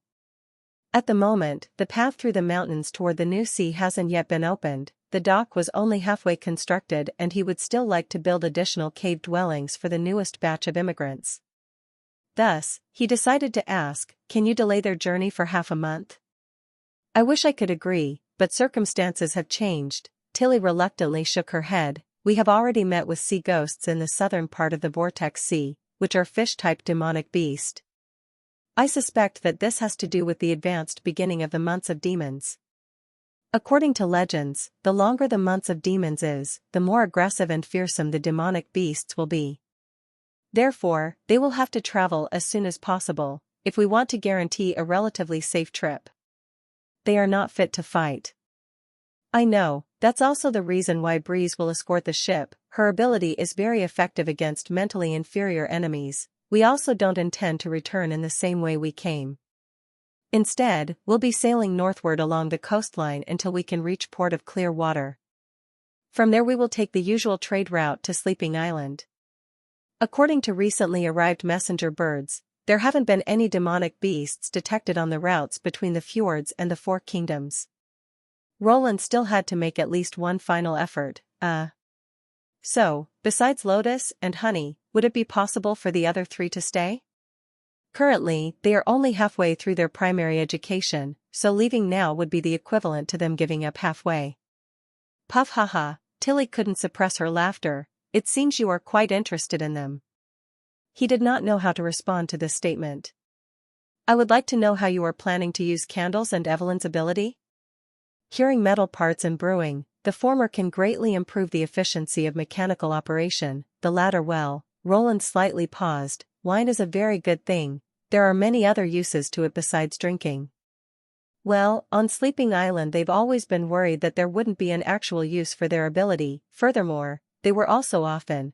Tilly didn't elaborate further, but Roland could already speculate that she was actually talking about discrimination. The same experience Mystery Moon had to face during her time with the Witch Cooperation Association. I am very happy to hear that you want them so urgently to stay. Sure enough, every witch has their own unique and unmatched role, and it doesn't make the least sense that their ability would be meaningless. She looked at Evelyn and the others and asked, "What do you think?" "I want to follow you, Lady Tilly," Sylvie stated. Candle touched her head, "I am willing to go anywhere. Lady Tilly, if you need me, I will go back to Sleeping Island." Evelyn fell silent for a moment before she continued to say, "Otherwise, I would like to stay in Border Town. There are still so many things that I hope to learn from Teacher Scroll." "Don't be so nervous, I'm not forcing you to choose if you want to stay or go. It isn't a two-choice question." Tilly smiled and shook her head. "I just want to know what you think about living in Border Town. You can return to Sleeping Island at any time. The same is true for Lotus and Honey, it is unlikely that they will leave forever. I even hope to invite the witches from Border Town to come to Sleeping Island. We hope that through our efforts, whether it be the North or the South, in the future all witches should be free to live where they want. Don't you think so too, elder brother?" Roland was slightly shocked. This was the first time he had heard her addressing him like this. Even within the memories of the Fourth Prince, it was also more than a decade ago. He smiled and nodded. There will definitely be a day like this. Chapter 329 Clarion. After coming to an agreement, Roland cleared his throat and continued in a serious tone, "Next there is some news regarding the devils and the ruins." He informed Tilly about Border Town's recent discoveries within the concealing forest and behind the snow-capped mountain. I'd intended to send witches and soldiers of the First Army to bring the trapped person back to Border Town, but the heavy snow arriving more than a month ahead of time has messed up my plan. That the Devil's legendary army was in such close proximity, and that there are still some people left within the ruins from more than 400 years ago. Tilly became dumbstruck in amazement. "I'm slowly starting to believe what you've told me." Anna looked at Roland and he coughed twice. "According to the scene we observed and the reaction shown, it seems that the devils must have been behind the snow-capped mountain for many years already. I suspect that they are limited to the area covered by the red fog, and thus unable to continue their expansion toward the Four Kingdoms. So, for now I don't think that they will be a threat to Border Town. Within the next 2 years, I will set up a coastal warning point to monitor their movements." He paused. As for the woman sealed in the remains of the tower, she might know the truth behind the Holy City Tequila and the utter defeat of the church. "I have the same thoughts." Tilly closed her eyes and pondered about it. "Is there any way to avoid taking a land route? Could we perhaps reach it directly from the air? Ashes told me that you have a tool that can be driven by hot air. You want to bring her out of ruins now, in the middle of the months of demons?" Roland asked, full of disbelief. "The number of people which can board the hot air balloon is 10, or if we exchange it for a bigger one, we could perhaps expand the number of people to 15. However, no matter how many we are, if we encounter the devils we are likely to suffer casualties. Furthermore, there is also the risk which comes from encountering roaming demonic beasts. It's too dangerous. If you only depend on the Witch Alliance, it will indeed be very dangerous." Tilly agreed, "but Shavi and Ashes are here now. With them the degree of danger will be reduced by a lot. According to your previous statement, the devil's current attack patterns is throwing spears from a far-off distance and using the same amount of strength as an extraordinary. If it is like this, then Shavi's invisible barrier can block several spears, while Ashes could suppress the enemy during close combat. Right now the months of demons is still in its early stages, so the power of the demonic beasts is still not that strong. If you want to go to the ruins, now would be the best opportunity." Roland felt a little hesitant. The last fight with the devils was also an air battle which had been to their disadvantage, so if he wanted to fly over there he felt quite unstable within his heart. But the words Tilly had said also made sense. Sylvie's magic I could ensure that they would discover the enemy first. Furthermore, as long as they maintained an altitude of 10 to 15 meters, flying only a bit above the treetop, he had confidence that they could reach the ground before the enemy spotted them. Then with Nightingale's and Ash's powerful offensive abilities, defeating a group of around 10 devils would easily be accomplished. Even if there were some who managed to slip through the net, the double protection of from Shavi's and Anna's shields should be able to assure the team's safety. After irresolutely muttering to himself for a short period he asked, "Are you really sure you want to go?"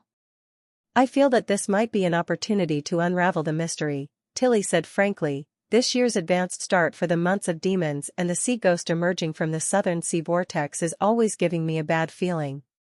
Roland's heart skipped a beat. This feeling he also knew quite well. The early start of the months of demons was unlikely to be abnormal phenomena caused by climate change. He faintly felt that it had something to do with the devils and the church. In that case, who will fill the ranks? "I do not know which witches Border Town will send, but I will be going," Tilly declared without hesitation.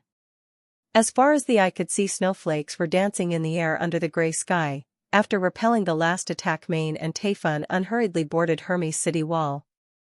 Some of the snowflakes landed in the black and warm blood river flowing at the foot of the wall, diluting the thick blood as it melted. Fortunately, all this blood belonged to the enemy, while hundreds of soldiers from the God's Punishment Army stood straight along the wall and were waiting for the launch of the next wave of demonic beasts. "Your Excellencies, sir," the shoulders of the army of judges who assisted the God's Punishment Army shouted while placing their fists on their chest. Most of their faces appeared to be somewhat young and tender, but their eyes also held two distinct emotions, fear and excitement. "It seems that some of them are still children," Tayfun commented after reaching an open space and overlooking the wilderness. Then he sighed and continued, "When I was their age, I was still milling flour for some nobles." The priority of the God's Punishment Army is to protect the new holy city, while parts of the army of judges that are more experienced are still caught up in Wolfshart City cleaning up the last remaining evil elements. "Those people are only recently promoted believers, they have never been on a real battlefield before," Maine explained. "The snow has come too early." Tayfun hesitated before he asked, "There isn't such a situation mentioned within the Holy Book?" "The Holy Book is also only written by the Pope, so it's unavoidable that there would be some parts that are overlooked that will appear," the bishop said as he leaned against the ice-cold wall while overlooking the pile of corpses at the foot of the steep cliff. Ordinary demonic beasts would never be able to climb up such a steep wall. The only ones that could threaten the holy city were the mixed species. "It's fine as long as it can point out the general direction we need to follow." From the demonic beasts which have appeared, it can be inferred that there are still approximately 10 years remaining. Using 2 years to unify the 4 kingdoms and spending the remaining 8 years to build up the God's Punishment Army, by then the church should have a large contingent of more than 10,000 people. After stopping for a moment he went on to say, "Using the firm walls and Hermes terrain, we will stick to this plateau until the enemy's strength reverses. I'm old, I'm afraid I won't be able to see that day come." "It's unrelated to age, Your Excellency Tayfun," Maine said in a comforting tone. "There are many people who are unable to see that moment, like Alan, Stone, Ligi. And Heather," Tayfun added. "Yes, and Heather." He nodded, "But in any case, there will always be people who will carry on our mission and continue to move forward." "Do not say such discouraging words," the old man shook his head, but then smiled as he asked, "Wait, was Zero able to get a hold on the fierce snow powder formula? Did the pivotal secret area already start their test?" "Mortals' toys aren't of any help to the church," Maine said full of disdain. "It may be possible to use snow powder to clean up a group of demonic beasts, but our real enemies are the devils from hell. Used in an open area, its lethality will be greatly reduced. If you want to create a force strong enough to break the devil's heavy armor, you are going to need a very large amount of it. In addition, besides the soldiers from the God's Punishment Army, there is no one who could go out and throw half a body-sized bag of snow powder over a great distance." "It's like that? What a pity." If you want to beat the devils, there is no time to play tricks, Maine said, stressing each word. Only by confronting them head-on will we be able to survive. At this moment, from the watchtower to the side of them came the sound of a long horn blow. One long horn blow stood for an invading wave of demonic beasts. Let's go back to the cathedral since there is going to be another fight soon. Okay, Taefun nodded and turned around to go as the horn sounded again. Woo-woo. Two long sounds meant that the wave of demonic beasts contained a lot of mixed species. Hearing this, Maine's heart quickened. It was undoubted that the God's punishment army would have to face a fierce battle. But, why is it so fast? This is only the first month of the months of demons, ah. However, just as the horn sound ended, the third one already rang up. An oppressive and unbroken sound like the sudden clap of thunder, rolling over Hermes for a long time without subsiding. Woo-woo, woo. Maine almost couldn't believe his ear. Looking at Taefun, he saw that the other's face looked as shocked as he felt himself. 3 horn blows stood for a very urgent situation, a situation at which Hermes' survival stood at stake. Even last time, when the demonic beasts were able to reach the outskirts of the cathedral, it wasn't a situation where the blows have reached that number. What did the watchman see? It wasn't long until Maine got his answer. Within the black tide of demonic beasts were 2 strangely formed enormous beasts. They possessed 4 thick fangs, 4 feet, and 2 hands. Their bodies were covered in pitch-black fur, and 1 foot alone already possessed the size of a mixed wolf species. From afar, those 2 beasts looked like moving fortresses. With every step they took, they left a deep mark in permafrost-covered plains. If those demonic beasts which surrounded them were not avoided on time, they would be smashed into the ground by their feet and turned into a pool of flesh and blood. There were several records of them within the Holy Book: the Death's Herald, the Hell's Nightmare, the Devil's Fangs. But what Maine feared the most wasn't their terrible appearance, but what they represented. Why? His mind was completely occupied by horror. Why are those terror-striking monsters, which according to the Holy Book should only appear 5 years before the disaster, already appearing at Hermes right now? Chapter 330 Farewell. The next day, Roland bid Lotus and Honey farewell in the castle backyard. Even though the 2 women didn't want to leave so soon, but when he heard that the Charming Beauty and its crew were still waiting at the beach, he decided not to delay their departure any further. In this way he could show off his magnanimity, and keep from causing Tilly any further embarrassment. Putting himself into her shoes, he had to recognize that even though she needed to finish their large-scale construction on Sleeping Island first, the fact that they will continue to send the all-important witches to Border Town still counted as a sincere gesture on their part. Since their situation was already like this, he also couldn't be too demanding. In order to avoid a long journey through the snow, Anna and Wendy would be there to send them off using Cloud Gazer. In so doing, they could easily reduce the travel time to reach the beach to 30 minutes. "Thank you for taking care of us these past few months," the 2 witches said while bowing in front of Roland. "It should be me thanking you," Roland said laughingly. "You 2 have made many contributions towards the construction of Border Town, so I have gifts I would like to give to you." "Gift?" Lotus said, with her cheeks having turned slightly red from embarrassment. While Honey touched her chest and looked over at Lotus and then excitedly asking, "Will we also get them?" Roland took 2 bags from Nightingale and handed it over to them. "Yes, you can have them." Unable to wait any longer, Honey opened the gift and pulled out a long white cloth. "Hey, what is this?" "It isn't a corset, Kiki, it's a scarf." He stepped forward, took the fabric made of cotton from her before wrapping it around her neck. "This way, you won't need to be afraid of the wind and snow pouring onto your neck. Wrap it around a bit higher and you can even cover your ears with it." Nice and warm," the latter cried out with a contented face. It was unsure whether this was an illusion, but it seemed that Lotus' face had become even redder. "There's more," Honey said after having played with the scarf for a moment. She then took out a small box from the bag and asked, "Your Highness, is this also a gift?" "Yes, open it and take a look." "Wow, it is so clear," she jubilantly exclaimed after lifting up the top of the box. "Lotus, come and take a look, you can clearly see for yourself." It was a small mirror embedded in a wooden box, a gift which was also available at the convenience market. In Roland's life experience, as long as they were women, there was no way they would be able to resist such a sparkling present. Honey's voice, which was filled with excitement, immediately attracted the other witches, and so the Sleeping Island's witches clustered in a group. They used the mirror to look at their own appearance and couldn't help but show an undisguised love and envy towards it. After all, the image reflected by the mirror made using Soraya's reflective coating was far better than a silver mirror, which also allowed Roland to discover a new way he could bribe them. After the gifts were all handed out and the hot air balloon fully inflated, the group boarded the basket and waved their goodbyes to Roland and the other witches. On seeing this scene, it seemed that now that they were about to leave town they have started to feel a slight bit reluctant to parting ways. "I can't help but admit that this is indeed a good place," Tilly came over to him and whispered, "with a convenient water supply and comfortable rooms. It's very difficult to believe that in just 1 year you were able to transform such a desolate place into its current appearance. Do you regret it? You mean that I've sent the witches to your town?" She laughed. "How could that be? As long as they can live a better life, how could I ever regret it? Do not forget, I too am a witch."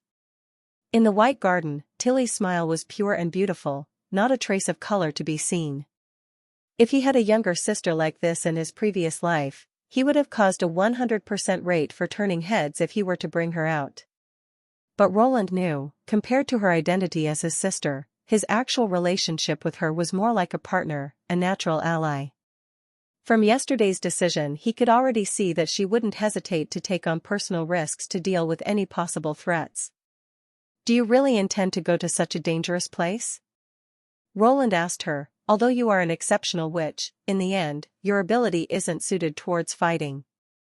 "Do not worry, it isn't as if I don't have any self-protection ability," Tilly said as she stretched out her hands, showing him the ornaments she wore. On the ring finger of her left hand, she carried a blue crystal ring, while on her right hand she wore a white silk glove with a red gem embedded in the back. To be honest, Roland had to acknowledge that this collection looked a bit strange. Clothing looked similar to the asymmetrical mix and match style of dress used by artists of the later generations. He had been very curious about this since yesterday, but out of courtesy had kept from asking. "It is a magic stone.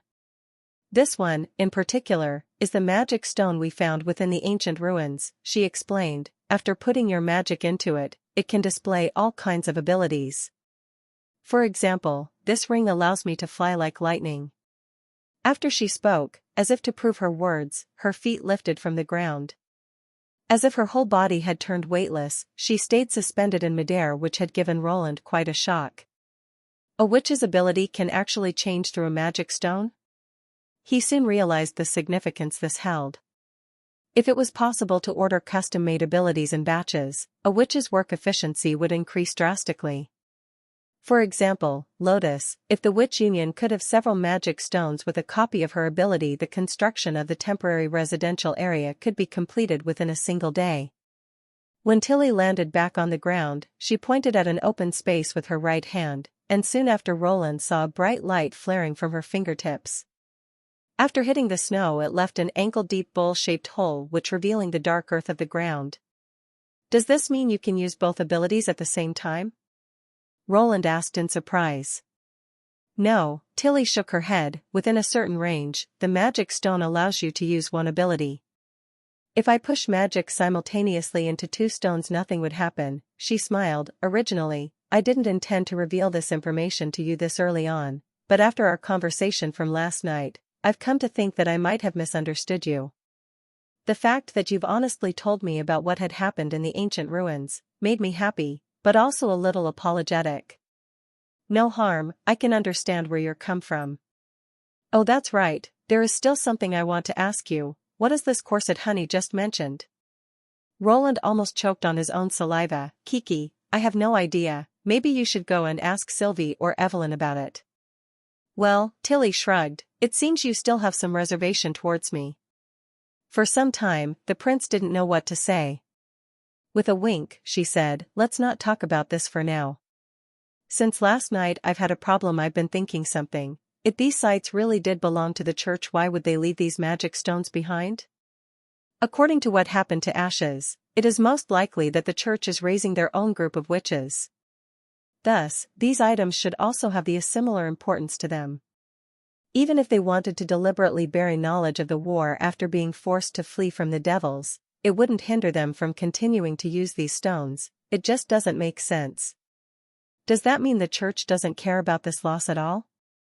Roland thought aloud, only to quickly reject his conjecture. No, they should not be able to mass-produce these magic stones, or it would have been completely impossible for the Witch Cooperation Association to flee. After all, if they had been able to fly, it would have been completely impossible to escape the church's witch hunt. Indeed, I recall that I found a very strange point when I looked through all the books in the palace library about the church and their god. Not only does their historical record stop at around 400 years ago, even their god's origin is somewhat vague. He has no name, no epic legend, except for propagating his omnipotence. There is nothing more, no more details. Compared with the three ancient gods, he appears to be a vague notion with nothing to it. With those 2 points together, I can't help it but feel that something is strange about all of this. What? Roland's heart trembled with fear. It feels as if the church just suddenly has appeared from out of nowhere. Chapter 331 The Key to Art. It feels as if the church just suddenly has appeared from out of nowhere. This sentence continued echoing through Roland's mind as he was returning to his office. He closed his eyes and carefully looked through the memories of the fourth prince, but he still couldn't find any relevant information about this. His understanding of the church was the same as that of any other ordinary nobleman. During his time at the palace, the fourth prince never bothered spending that much effort in learning anything useful, so his knowledge concerning the occult was practically a full-on blank space. But, if what Tilly had said was true, then the church's propaganda strategy was also rather strange. Taking his former world of religious myths, for example, since the beginning of the world there have always been gods, and the routine everyone agreed on was that the gods were the ones who created the world. Stories such as the creation in 7 days, karma, reincarnation, and so on, those were legends used to describe the power of the gods and were a standard part of every religion. Compared to them, the church of this world was quite lacking. But Roland didn't have any more clues to consider, so he shook his head and decided to put such thoughts behind him. Maybe their questions would be answered when they went to explore the ruins within the concealing forest. He went to the window and looked towards the garden where a huge coating was laid out on the ground. In the middle of the vast expanse of white snow, its bluish-green appearance seemed particularly eye-catching. Nowadays Soraya was creating a bigger air sac. The new hot air balloon's volume would become much larger and would thus be able to transport a larger crowd of people. This was preparation in case they were unable to free the trapped woman when going to the ruins, in the case that Anna wasn't able to cut down the whole ice coffin and bring the woman and some of the transparent stones back to Border Town. They would depart in 2 days. The people that would be going along had already been decided. Tilly, Sylvie, Shavy, Ashes, and Andrea would be from the Sleeping Island Witches, while the Witch Alliance would send Anna, Wendy, Nightingale, Nana, Lightning, and Maggie. This lineup could be said to be unprecedentedly powerful. Its attack, defense, and battlefield awareness were of the highest level, so as long as there was no godstone of retaliation being used, the devils wouldn't even have a chance of approaching them. "Your Royal Highness, Chief Alchemist Sir Kalsichi wishes to see you," one of his personal guards said from the door. "Let him in." Kyle wasn't alone. This time he had come together with his colleague Chavez. "Your Royal Highness, the outline for your requested large-scale production of nitric acid has been completed." "Really?" Roland stared blankly, but soon after a burst of happiness flooded his heart. This was probably the best piece of news he had heard within these past few days. He stood up in excitement and personally poured a cup of tea for the 2 chemists as he asked, "Tell me, how did you manage it?" "The credit for this belonged to Chavez," he said laughingly, "so I will let him explain it." "Your Honorable Highness," the young Chavez bowed, seeming somewhat reserved as soon as he opened his mouth. "Your alchemical, no, the chemical reaction used in the laboratory to produce nitric acid is produced by distilling saltpeter to obtain diluted nitric acid, and then it's purified with concentrated sulfuric acid." I tried to put the two together by placing the saltpeter directly into the concentrated sulfuric acid for shared heating. By doing so I successfully obtained nitric acid. Even more, its purity was very high, so much so that it was possible to observe the phenomenon of fuming which was spoken of within elementary chemistry. Shared heating? But combining those two isn't the same, Roland said, baffled. The temperature used for dry distillation is much higher than the temperature that is used for shared heating. The gas produced by the dry distillation should be nitrogen oxide. Only by bubbling it through water it would become diluted nitric acid. Concentrated sulfuric acid is only used for purification because of its high boiling point and its strong water absorption, which in turn reduces the moisture content in the nitric acid. This doesn't involve any sort of chemical reactions. I myself also don't quite understand why it happened, but Mr. Sichi, thinking that my discovery was merely a coincidence, then went and did a couple of experiments. Coincidence? Roland stared at the chief alchemist. Indeed, Kyle said with certainty, the two are not the same, but they still produced the same effect. Following the chemical formula, I guess that there is a component within the saltpeter that reacts with the sulfuric acid but evaporates in the heat, leaving only nitric acid behind. According to the formula, it looks like some kind of, well, nitrate. It suddenly occurred to Roland that the chemistry textbook did mention that before synthetic ammonia was invented, people had used nitric acid or potassium nitrate to react with concentrated sulfuric acid to produce nitric acid. This was also the oldest manufacture method known. Because the main ingredient of saltpeter were two different kinds of nitrate, it was easy to obtain.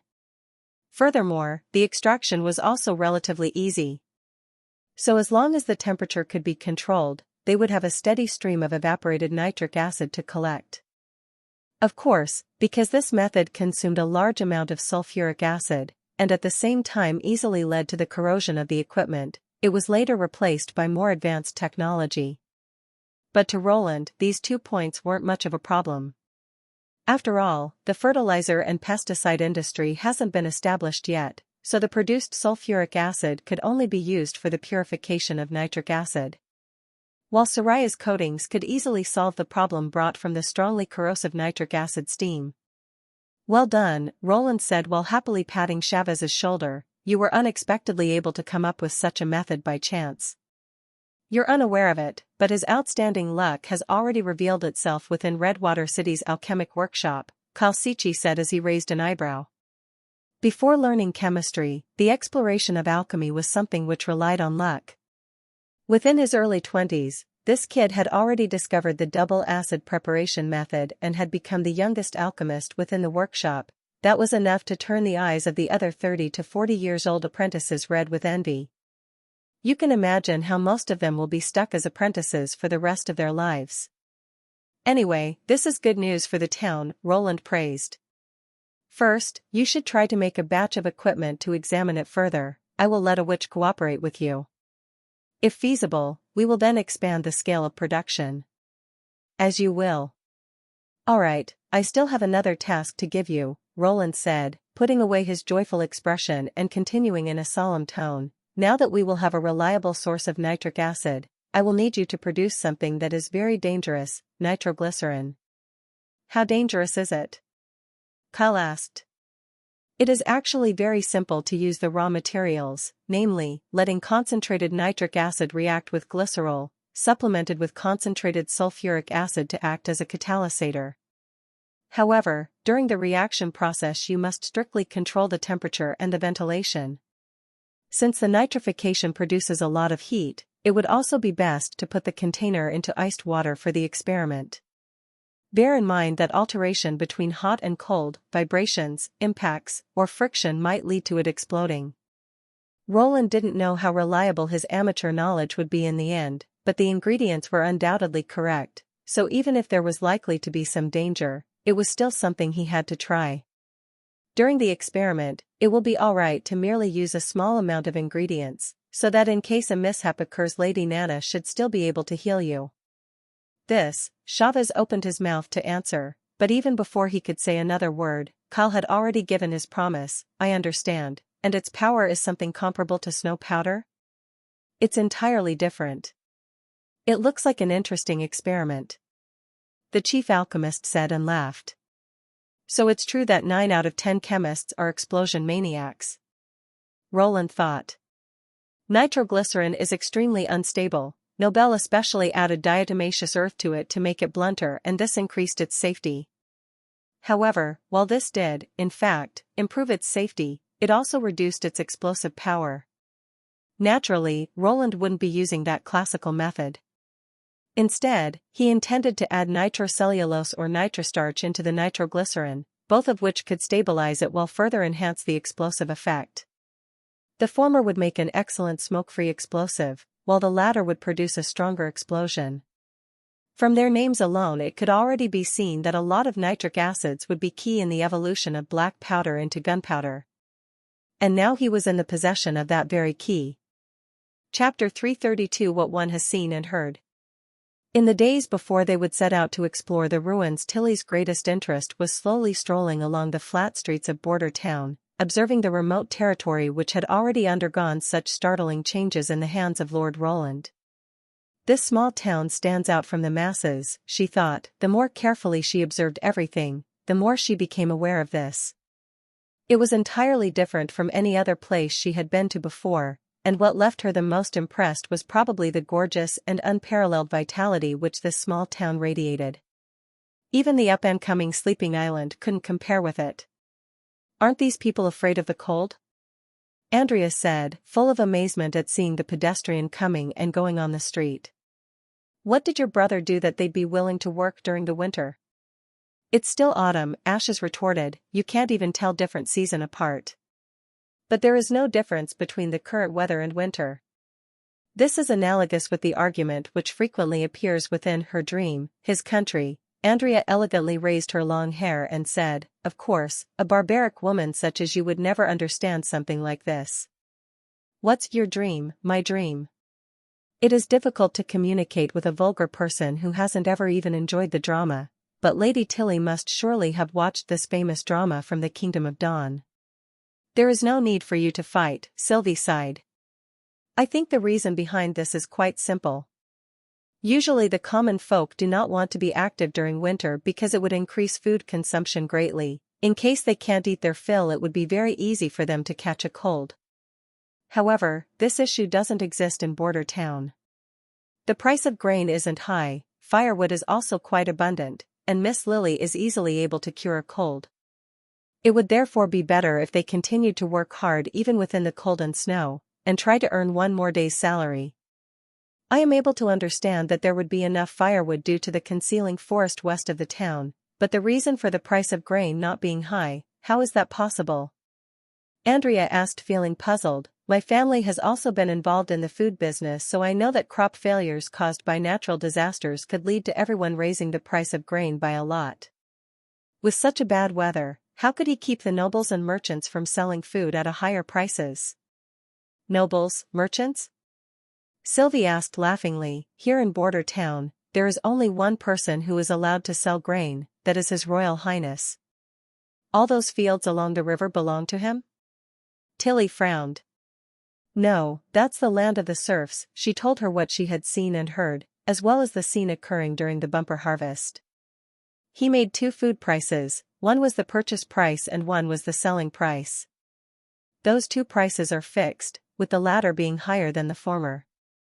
"Isn't he forcing them to sell low and buy high?" Ashes asked while showing an expression of disbelief. "If he can sell at a high price, why won't he allow others to sell it at high prices as well?"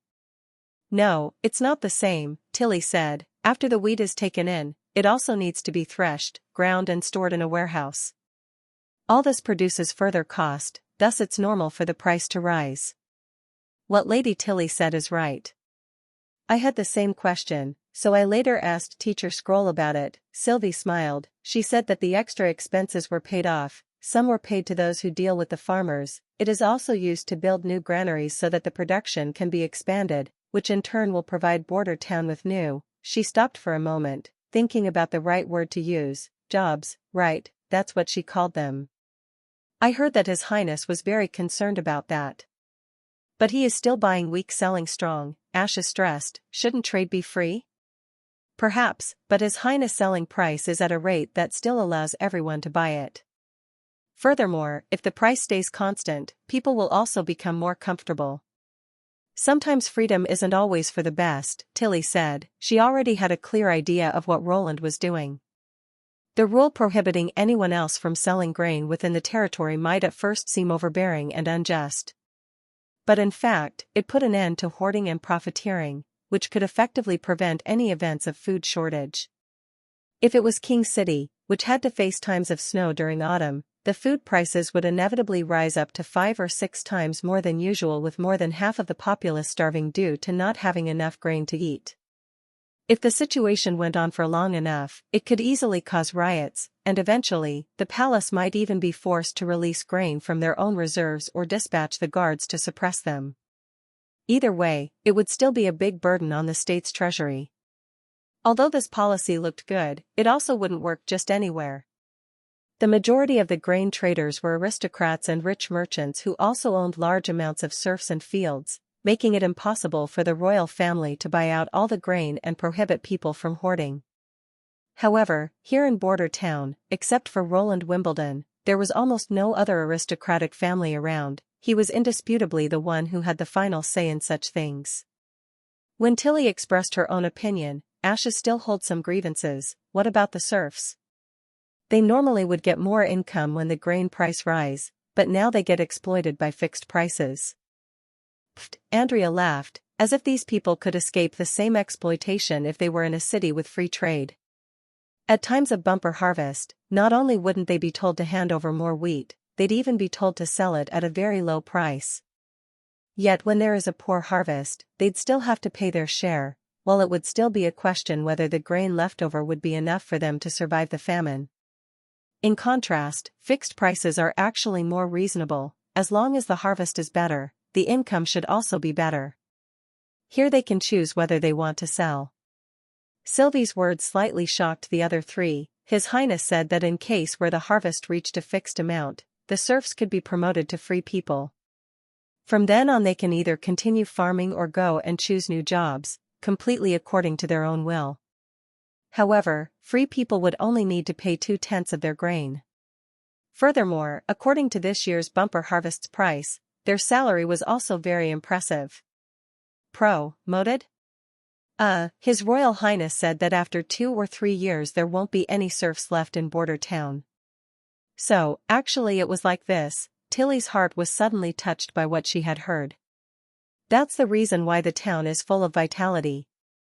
When he made his policies, he considered the people's way of thinking and added an incentive system to encourage them to work more and better. This way of handling things is completely different from any other noble.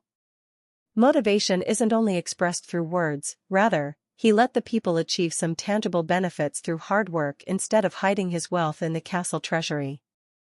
At this moment, she finally understood the real meaning of those red slogans at the riverside. However, the Roland Wimbledon in the royal palace was never such a generous person. So, is this also something brought forth by the sudden change in memory? In addition, those evening lessons of elementary nature and mathematics are very fascinating too. Tilly had believed that it would be difficult for her to find something new to stimulate her curiosity and interest after she had finished reading all the books in the palace library, but she now had discovered there were still many things left for her to learn. Within her heart, she suddenly felt that even doing nothing more than just live in Border Town's castle and flip through all those books filled with miraculous knowledge while watching the changes around the town, it would still be a very enjoyable life. Suddenly, a long ringing sound of a bell came over from the city wall, announcing a new demon beast attack.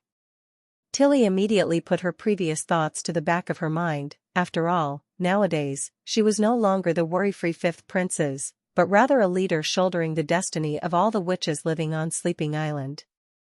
Now, some things could no longer be imposed solely according to her own preferences, thus she said, "Let's go to the wall and see if we can help the guards." Of course, Andrea smiled, "That's why we came here in the first place, so they can see how we witches fight." Chapter 333 The Defense Battle at the New City Wall. In that instant, the sound of the bells echoed. It was as if the emotions of the entire camp had been roused. Vanna rushed out of the tent. Along with the stream of people, he rushed to the top of the wall with hurried steps and took his combat position. This series of maneuvers had already been rehearsed countless times. Even without someone to command them, everyone was aware of what they should do next. It was the same as the month of demons last year. Under a state of alert, only a small patrol team would be assigned to each segment of the wall, as 2 or 3 soldiers were enough to deal with the scattered demonic beasts. Only when the lookout post detects a large-scale attack from the demonic beasts would an alarm be rung. In the horizon, a shadow was approaching.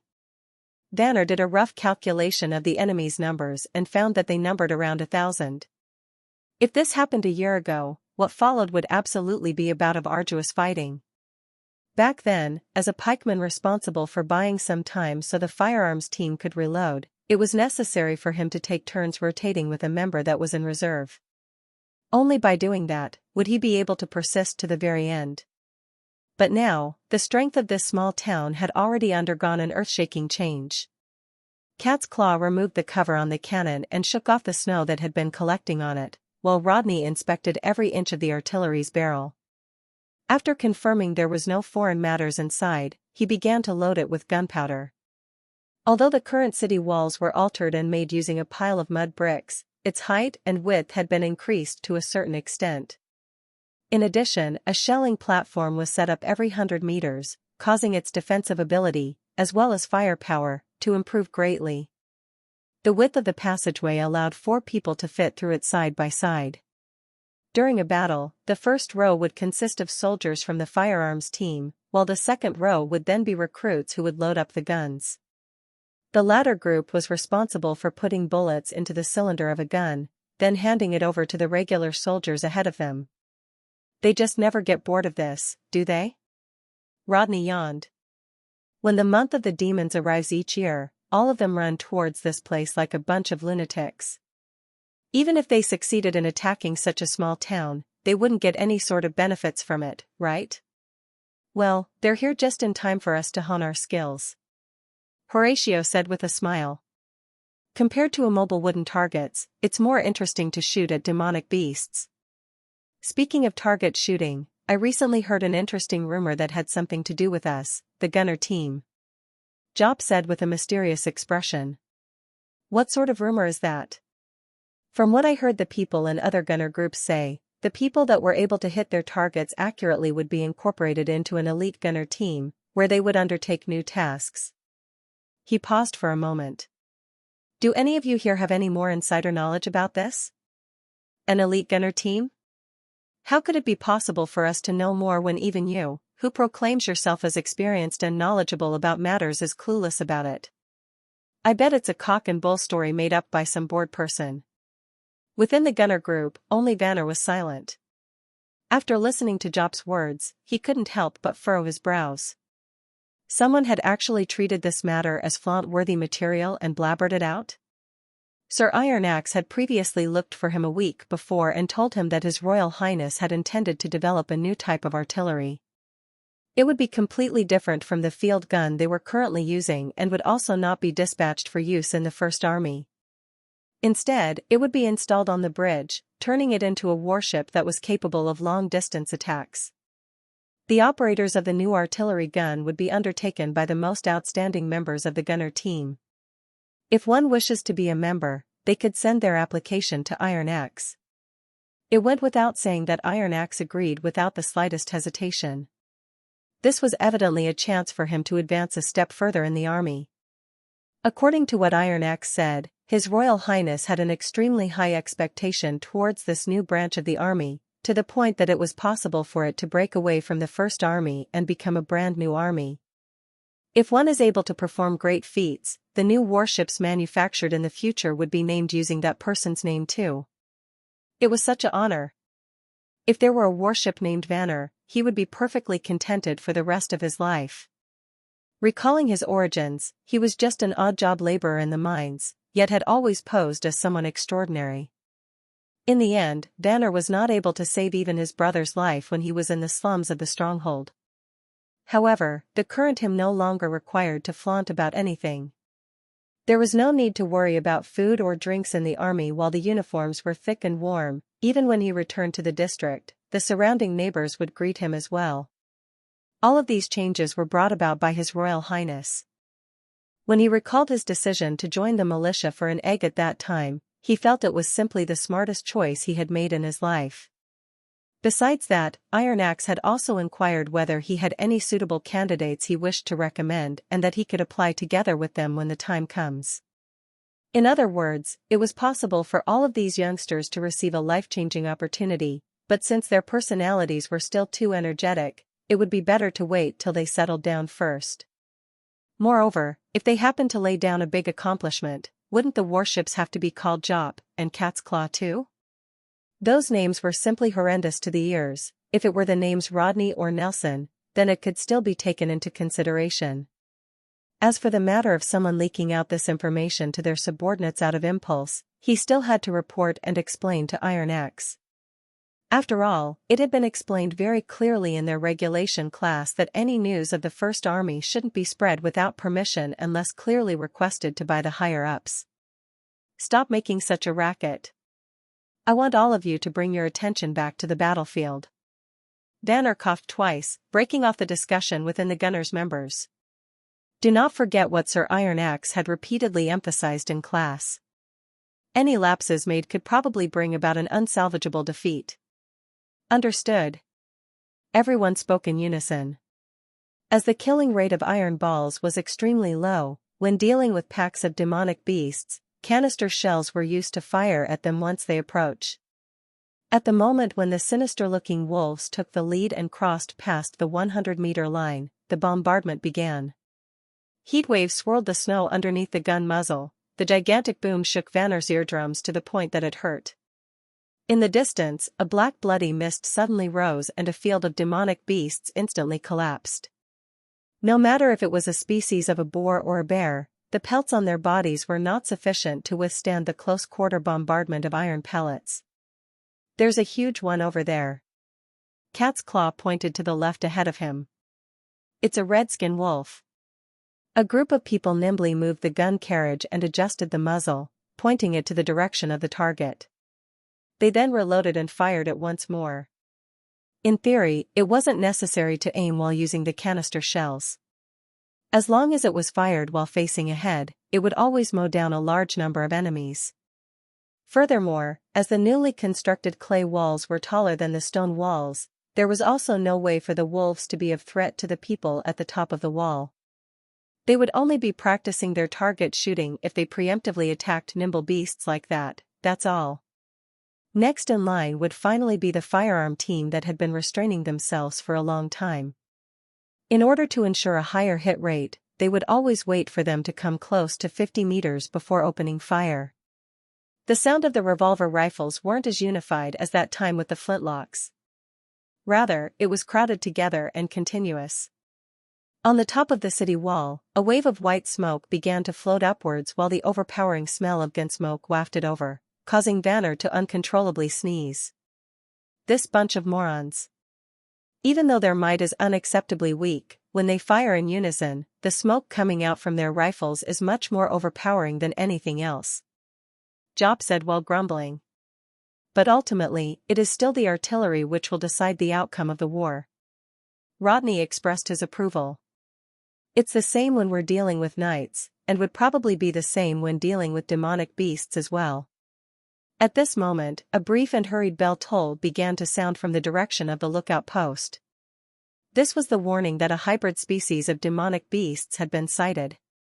Vanner squinted his eyes and looked ahead, only to see two massive shadows slowly making its way forward within the mist. From the looks of its size, it should be a siege beast that possessed a thick carapace. What did you say was coming earlier? The corners of his mouth rose. It's now time for us to show off our worth, switch to solid-tipped ammunition. In order to deal with enemies that had comparatively high defensive capabilities, the munitions factory had developed a new type of artillery shell that was capable of penetrating the carapace of an enemy at a range of roughly 200 meters. If the attack on the wolf-like demonic beasts was considered a warm-up exercise, the one at present would be considered the real deal. I want everyone to do a good job of it. Vanner clapped his hand and said, "We will show the other gunner teams who the most skilled artillerymen are." Chapter 334, Heartstopper. After scaling up a corner of the city wall, Andrea was immediately greeted with an astonishing scene.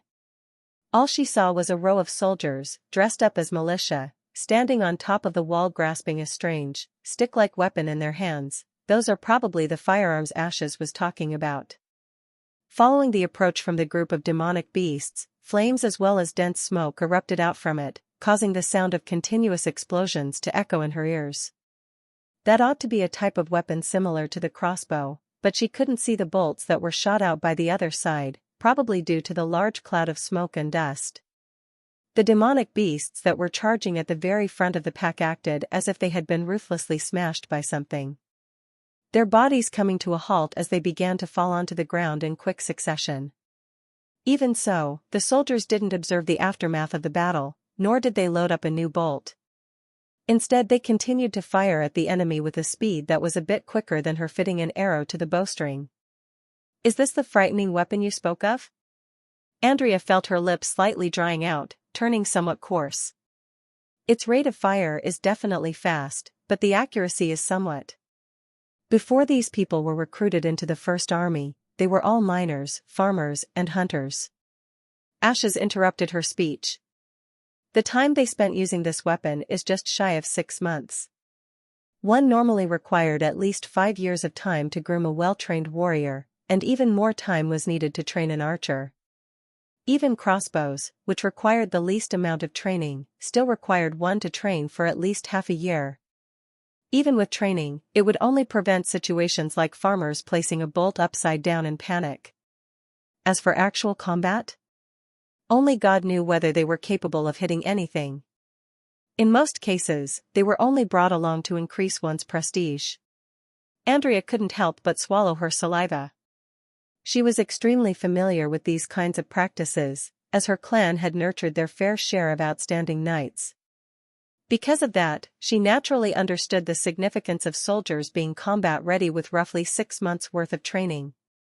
With an ample supply of weapons and rations, Roland could potentially assemble a massive army within a short time period.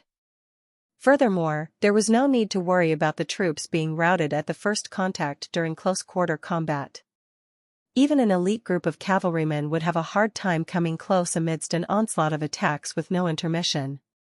This had nothing to do with the courage or willpower of the militia, but rather, tremendous strength bestowed to them by their weapons. "Do you know something else about the firearm?" Tilly asked Sylvie after contemplating it for a moment. The latter nodded her head.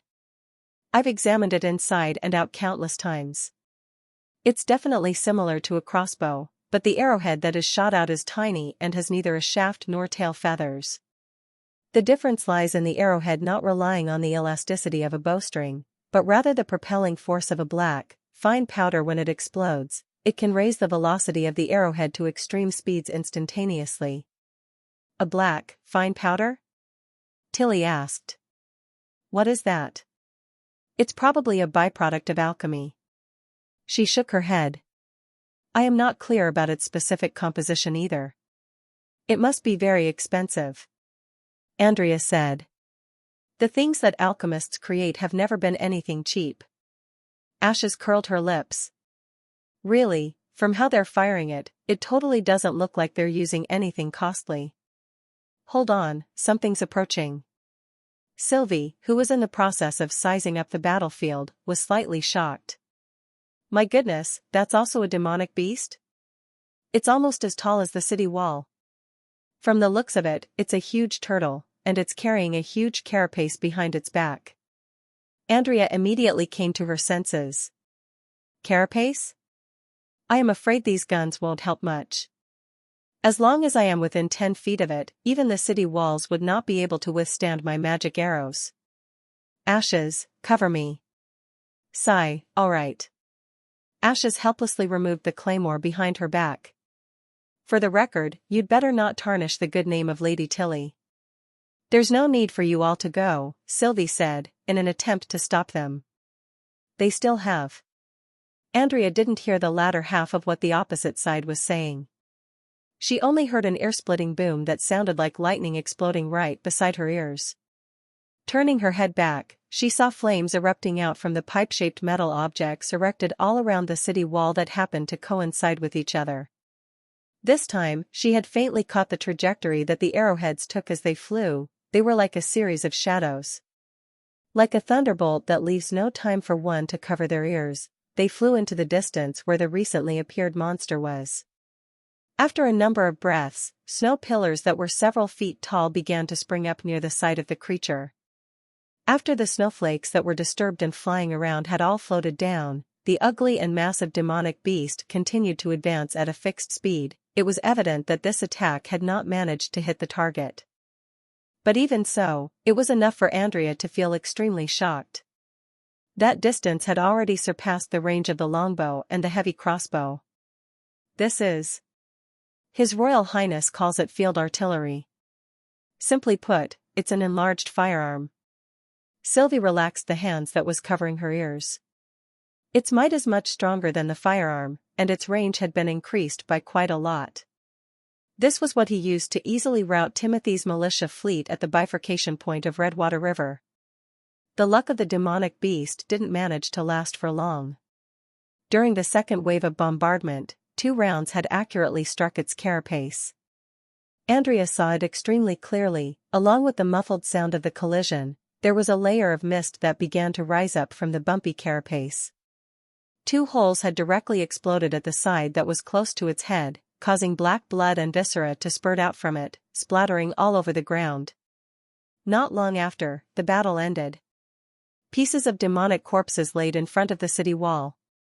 The warm, flowing blood created a haze of white mist above the snow-covered ground. While the soldiers had begun reparations, she was still processing the incident, unable to find an opportunity to show off her skills from beginning to end. Looks like my estimation was off. Tilly smiled helplessly. He didn't need any assistance from the combat witches. The last time I came to this small city, this type of weapon wasn't widely accessible, and only the Knight Commander could possess them. But now, he had actually produced many of it. Ashes sighed. Perhaps this is exactly the reason why His Royal Highness dares to publicly support the existence of witches, despite being under the heavy pressure of the church. Andrea didn't respond. If it was during normal times, she would definitely ridicule Ashes. However, the current her only felt abnormally depressed in her heart. She didn't even have the strength to muster an argument. When they returned to the castle, His Royal Highness, Roland still continued to prepare a sumptuous lunch for the witches. Seeing the dishes laid out before her in brilliant colors, Andrea felt even more stifled in her heart. The upper-class nobles of the Kingdom of Dawn were very particular about the taste authenticity in their food. They were willing to spend gold royals and energy to buy precious and rare ingredients, and use the most authentic way to cook them. In her eyes, food that was sprinkled with all kinds of spices and sauces, such as the one in Grey Castle, was a very raffish means of preparation. Seasoning only existed for the sake of covering up the natural defects of the food. Adding more simply signified how poorly it tasted. But unfortunately for her, every plate of food on the table was extremely delicious. Like these plump and juicy charcoal grilled mushroom, where exactly did His Royal Highness find them from? The juices that were flowing out from just the slightest bite were practically capable of filling up one's entire mouth. And then there was this bowl of green vegetable soup. From its appearance, it seemed like an extremely unremarkable bowl of clear soup. But once one took a sip of it into their mouth, a fragrant and flavorsome taste could be felt. It was almost like an entire chicken, some pork ribs and kelp, were thrown into a pot and left to simmer. The most unique food was the dessert after the meal, ice cream bread. It consisted of ice cream, whose milky aroma filled the room, wedged between 2 pieces of bread. After taking a bite from it, she was lost in its cold and soft texture and was unable to remove herself from it. The fact that it was winter didn't prevent her from eating slice after slice of it. Blast it, I thoroughly lose even in this aspect. Looking at Ashes, who was flashing a provocative smile towards her, Andrea found herself being unable to come up with a response for the first time in her life. Chapter 335, Sudden Changes. The third day. Along with the assembly of the large hot air balloon, the day had also arrived for them to depart and explore the ruins. The new hot air balloon was named Hawkeye, and its massive basket was capable of accommodating many witches. In addition, it would be enveloped and wrapped around by a canvas, preventing chilly winds and heavy snowfall from affecting it. Since the operation would be safer if it were done quickly, the witches boarded the hot air balloon in succession after bidding a simple farewell to Roland. From the garden behind the castle, it lifted up into the skies and began making its way towards the stone tower. In order to be able to rapidly descend to the ground in times of danger to meet enemies in combat, they had flown the Hawkeye at very low altitudes this time around, to the point where it was sweeping past the roofs of the small town. A large number of residents were witnessing the extraordinary sight while a sizable amount of people were standing at their original spot, stupefied. There were also people loudly shouting "Long live His Highness." In their eyes, it was probable that they believed only the Lord of Border Town was capable of bringing about such miracles. When it passed by the western part of the wall, the soldiers of the First Army began to salute in an orderly manner towards the sky. Regardless of whether it was Lightning or Maggie that were flying alongside the hot air balloon, they were all witches who they were familiar with. It was exceptionally apparent for the young lady Lightning, who had received passionate cheers from the soldiers, as she had regularly given the gunner team directions on where to fire. Very soon, under the fluttering snowflakes that were scattered about the skies, Hawkeye casted the small town behind it and entered the area where the concealing forest laid.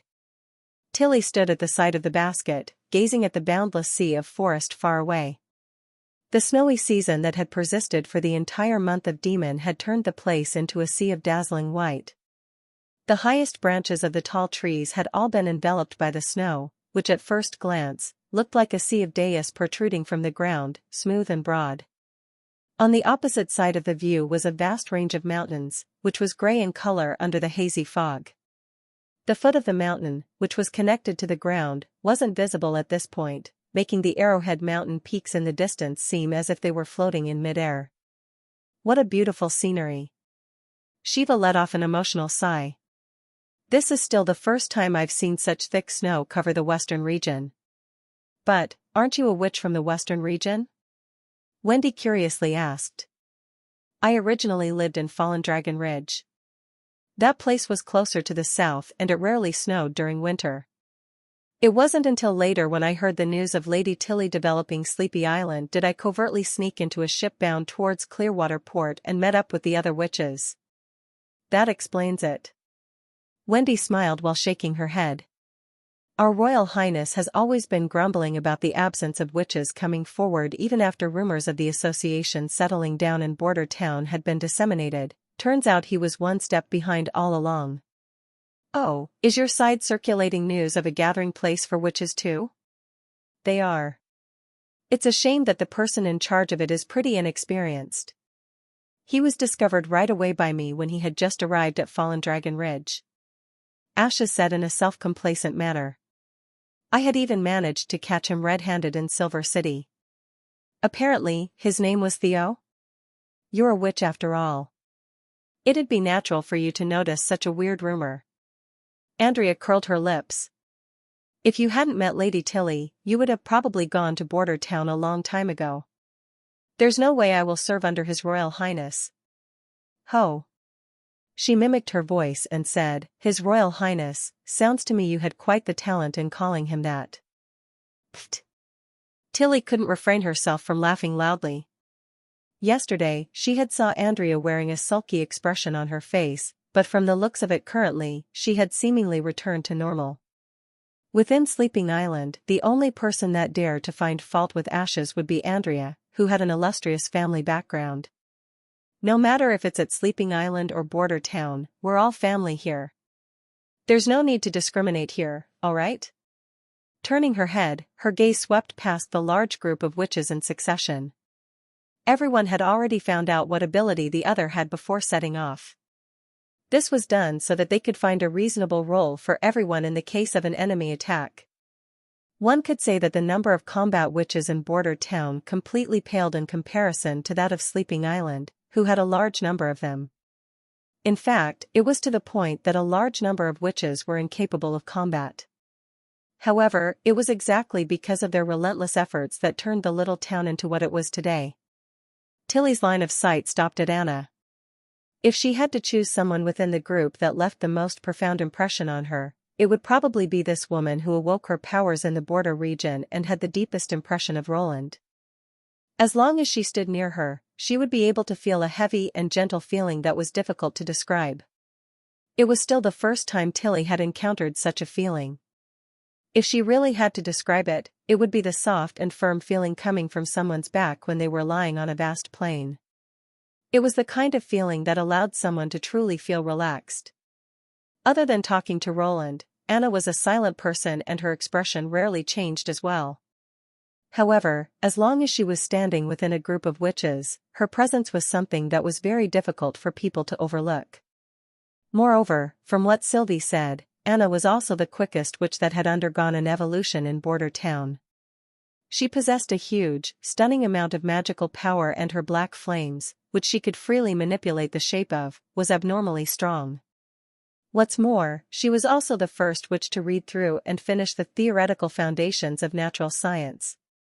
This fact made Tilly feel as if she had found a kindred spirit. If she was able to sit around a fireplace with Anna and properly discuss the miraculous knowledge present in the book during such a winter, it would presumably be an incomparably happy occasion. Tilly was filled with anticipation for that day to come. The fifth princess then shifted her gaze towards Lightning, who was outside the basket. Being the daughter of Thunder, she was in many ways similar to the #1 adventurer of the fjord. She was lively, possessed an inquisitive heart, was filled with energy, and had an innate nature that was suitable for flying. Tilly believed that only the vast and limitless skies was capable of accommodating her free-spirited mindset. Although Thunder had hoped her daughter could live her entire life in a conscientious manner, after seeing the young lady, Tilly knew she was destined to become an adventurer, whose achievement in the future might even surpass her father. The only thing she could do now was to protect her the best that she can. "We're almost there," Lightning informed everyone. While Tilly was engrossed in her thoughts, she had since drawn close to the side of the basket. "Come in and rest a little." Wendy had a deeply concerned expression on her face. "Your lips have turned white from the cold." "No worries, my face is just feeling a bit numb." She patted her rosy red cheeks. "Fortunately, there's the scarf His Royal Highness gave me. My ears don't feel cold at all." On the way there, they did not run into any of those ferocious-looking devils.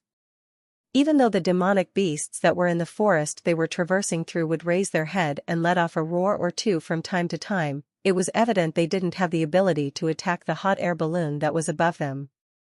As such, the first half of the journey went by without much of a hitch. However, when the Hawkeye was above the destination, everyone was stupefied with the scene in front of them. The only thing they saw was an aftermath of a large beast sweeping past a chunk of the forest. At every spot, fragments of tree trunks and branches laid scattered about while snow had been flipped over and mixed with the soil. From the looks of it, it was an extremely chaotic sight. "Where's the stone tower?" Ashes asked. "It was originally there." Lightning's voice was filled with disbelief as she pointed at the empty patch of land underneath her foot. "It disappeared." Tilly looked towards the direction she was pointing at. On the surface of the ground, which color alternated between brown and white, was a large hole. It was pitch black, bottomless, and looked as if someone had excavated a passage at this area towards the abyss. Based on the size of the hole itself, the excavator must certainly be somebody who possessed an astonishingly huge body. "Sylvie, take a look at what was in that hole." Sylvie's brows very quickly creased while her complexion began to look very terrible. It's a monster that looked like a maggot. It is currently moving towards the northwest direction. Hold on a second, the ruins are in its stomach." "What, in its stomach?" Ashes said in a shocked manner. "That's right, I saw the stone tower, as well as the ice coffin you all were talking about," she said, while carefully examining it. My goodness, it had swallowed the whole ruins down into its stomach. What should they do next? Everyone began to look at Tilly spontaneously. "Is there anything else besides the worm?" the fifth princess asked in a deep voice. the devils in particular. There are some demonic beasts, but they're all in its belly. Seems like they were already dead. Sylvie observed for a moment before shaking her head. Tilly contemplated for a moment and spoke in a decisive manner. We descend now. A team will keep guard outside while the other team will follow me into the caves. We will slay the demonic beasts and take back the ice coffin. Chapter 336, The Worm's Belly. Tilly, you can't. Just when Ashes wanted to stop Tilly, she was cut off by her. In order for someone to enter the hole, they needed to rely on witches who can fly to bring them out. Tilly waved the ring that was on her finger. Although carrying a heavy object will greatly increase the consumption of magical power, I can at least bring another witch along. This is something that will play a big part in this operation. If we can bring another witch with us, we will be that much more adaptable when a situation arises. She paused for a moment and looked at the witches in Border Town. Anna, Lightning, and Maggie, I'll have to ask for your help. The three did not raise any objection, and the little girl, Lightning, even had an eager expression on her face. Tilly heaved a small sigh of relief. In that case, we will also include Ashes, Shiva, and Sylvie into the list of people heading into the hole. I will entrusting the safety of the surface entrance to you, the remaining homegirls. Lady Tilly, please allow me to come along with you. Andrea opened her mouth and said. If they happen to come across a group of demonic beasts, I am afraid it would be impossible for Nightingale to handle it all alone. Tilly shook her head. As the two of you happen to be skilled in long and close-range combat respectively, you're able to coordinate your attacks with each other. Rest assured. I will protect the entrance in your stead. Nightingale appeared to be very confident when she said that. Whether is it a devil or a demonic beast, they will be unable to take a step close. Tilly had considered the matter very clearly. The few witches that had been chosen to go down the hole were greatly dependent by the carrying capacity of the flying witches. The first and heaviest object that needed to be taken into consideration was the coffin. If they were unable to awaken the girl on the spot, they would have to break the coffin into pieces and bring it away. In that case, it would roughly be equivalent to the weight of 2 to 3 witches. Only Shiva's invisible barrier was capable of moving such a heavy object. Sylvie's magic eyes was necessary as well. Without her, it would be impossible for them to locate the precise location of the ruins in the creature's stomach. The same was true for Anna's cutting and heating ability, although they were unable to fly.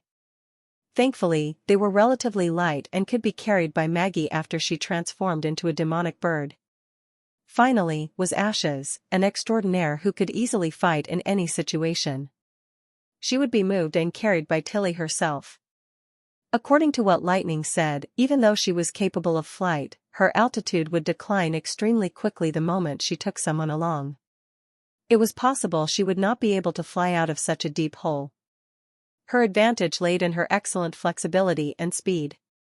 With her around, their awareness and probing abilities would be effectively increased along with their capability to pull off a pincer attack. The importance of these few witches was almost irreplaceable, and the absence of the one person would make things especially complicated. Because of that, her decision to head down wasn't done in the spur of the moment, but rather something done after taking all the factors into account. As for Andrea, while her destructive power was extremely stunning within close range, her power will be greatly reduced under the narrow and pitch-dark terrain. Since that was the case, it would be better to have her guard the surface with Nightingale as precautions against the demonic beasts patrolling nearby. It wasn't as if Tilly hadn't considered the idea of giving up the rescue and returning back like that. However, there was always a sort of uneasy premonition in her heart. Of all the undamaged region near it, why did it only settle on the remnant of the stone tower? Especially the direction where the massive beast was crawling from. She gazed at the northwestern mountains. Following that, was exactly the place where the devils were residing. Could it be possible that there were some sort of relation between the two parties? Under the control of Wendy and Anna, the hot air balloon quickly and steadily reached the ground. After Tilly put aside the distracting thoughts in her mind and reviewed the plan once more, she took a deep breath and spoke while emphasizing every word, "We shall now depart." The hole was much deeper than she had expected, and the height of its interior was about 2 stories high. The passage stretched vertically downwards at the beginning, but started slanting shortly after and eventually formed a horizontal passageway. All around its wall, the soil emitted an unpleasant smell. If one were to come closer, they would be able to see a sticky liquid dripping down from the surface of the soil which resembled the mucus of a slug. As the group of witches continued to head deeper, the light that was shining into the hole quickly faded away. Other than a few feebly illuminated areas lit up by the few torches, the entire cave were immersed in a sea of darkness. Furthermore, the whistling sounds of the wind had subsequently gone quiet as well. The feeling of coldness was gradually being replaced with heat that was coming from the core of the planet. Tilly felt warm coming into her body again. Looking at the flames that were sometimes close and sometimes far, she couldn't help herself from associating it with fireflies. The massive beast is just at the front. It was at that moment that Sylvie softly spoke. However, there was no need for her reminder, everyone was aware that they getting closer to the objective. A strange noise began to come from the depths of the cave. It sounded somewhat similar to the rustling sounds made when an autumn wind blew through a forest, but at the same time, it also sounded like kachi-kachi chewing noises. Let's descend. After Tilly had Ashes, who was on her back, hold 2 of the torches, she reduced their elevation through the magic stone until her feet were in the flexible and sticky mud. Soon after, Anna began to illuminate the place with a chilly and bright light. She had once again turned her black flames into the heart of fire. The chilly and gentle rays of light immediately flooded the vicinity. Under the dark green flame, the witches could clearly see the tail of the massive beast. It was slowly crawling forward while its gray, wriggling outer skin secreted mucus unceasingly, making its rotting smell become even more pungent. A large and disgusting worm. Ashes pulled out her claymore. What should we do next? Should I slice its belly open? Wait, Anna has to be the one to kill it. Tilly shook her head and said. I am still unaware about how big of a threat the things in its stomach will pose to us. It will be too risky for you to approach it using a sword. Let me give it a try. While maintaining the green flames and making sure they did went out, Anna summoned a ball of black flames once more. In an instant, the black flames turned into a string the thickness of a finger and flew directly towards the massive beast. The thin string penetrated the skin of the monster effortlessly and sliced the side of its belly. Perhaps due to the high temperature, the skin that was in contact with the black string immediately began to burn. The liquid inside its body evaporated, causing billows of white mist to spurt out of its body. Shiva, who had long been equipped for this, activated her invisible barrier, blocking the juices that were flying out from all directions, one after the other. This is the power that comes from evolution. Tilly quietly thought to herself. Even though Anna had introduced her abilities before departing, seeing it actually happen with her own eyes still shocked her. It was capable of operating outside of her body through her consciousness, and it was much sharper than any greatsword in thin string form. What's more, it was extremely difficult to see its trajectory, making it impossible for an enemy to evade them. The creature let out a sharp and anguished howl, while its body began to squirm around frantically.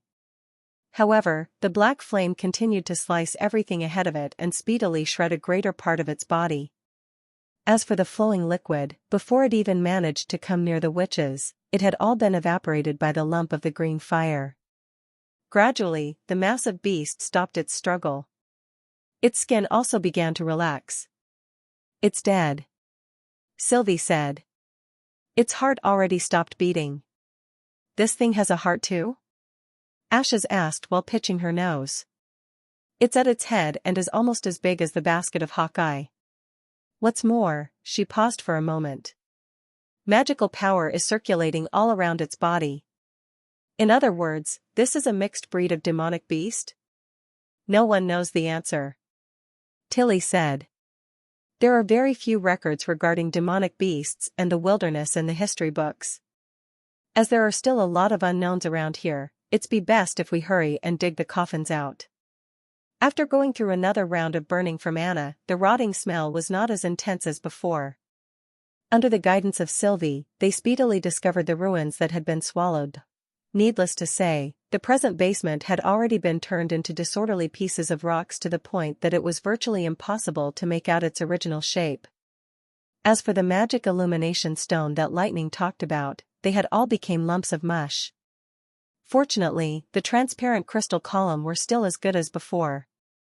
Despite being rummaged out from the beast's sticky belly, there was not a strand of corrosion on top, and the girl that was sealed within the crystal still carried an appearance as if she was alive.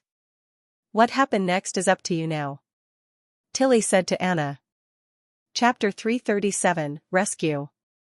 Anna nodded her head. She stretched the black flames out into a thin thread, and lightly pressed it against the crystal column. The crowd of witches involuntarily held their breath. They only saw a continuous stream of green smoke rising from the point of contact. In actuality, that wasn't the true color of the smoke, but instead a different color tone that emerged under the radiance of the green flame. The black flames dug deeper into the crystal. How is it? Tilly asked. It might be a little taxing, but I will be able to slice it open, Anna replied. Suddenly, the ice coffin began to change. Along with a crisp breaking sound, a few cracks appeared at the spot the black flames had dug into and began to extend throughout the coffin. In an instant, it had covered the entire coffin like a spider web. Almost at the same time, Shiva brought up the barrier and enveloped the witches within it. However, the expected explosion did not happen. The shattered crystal fragments began to fall apart piece by piece, exposing a core that emitted cold air. The interior was a genuine ice crystal. At that instant, everyone felt a chilly wave hit them in their face, and the surrounding temperature rapidly decreased. Fortunately, Anna quickly prevented the temperature from dropping further and raised it back to its original state. Under the scorching heat of the black flames, the crystal began to melt even faster while it rapidly lost its transparency. The edges and corners that made up its shape was no longer apparent. Like an ordinary ice cube, it was shrinking as it melted. However, Tilly noticed that the floor wasn't covered in a large pool of water. Instead, all the parts that had melted turned into smoke and drifted away, making it seem as if the ice coffin had never existed in the first place.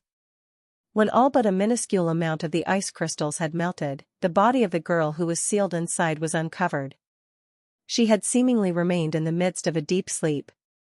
Her long hair, as well as her garment, did not possess any traces of being soaked and were no different than the time she was sealed in ice.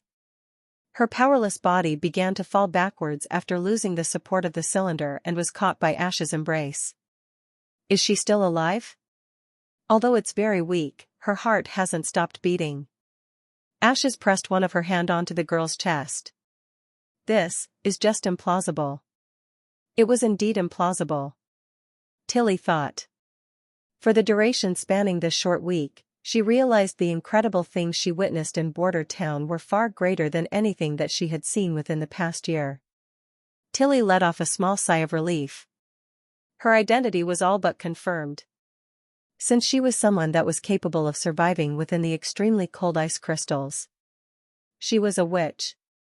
The foray this time had, at long last, not been for naught.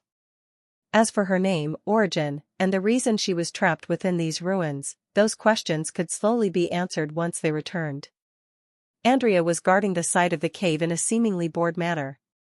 Occasionally, she would cast a gaze towards the bottom, hoping that the first thing she saw was Tilly in the midst of returning. There was no presence of devils near the cave and even demonic beasts were rarely seen. Occasionally, some common wolves and boar species would come out from the forest.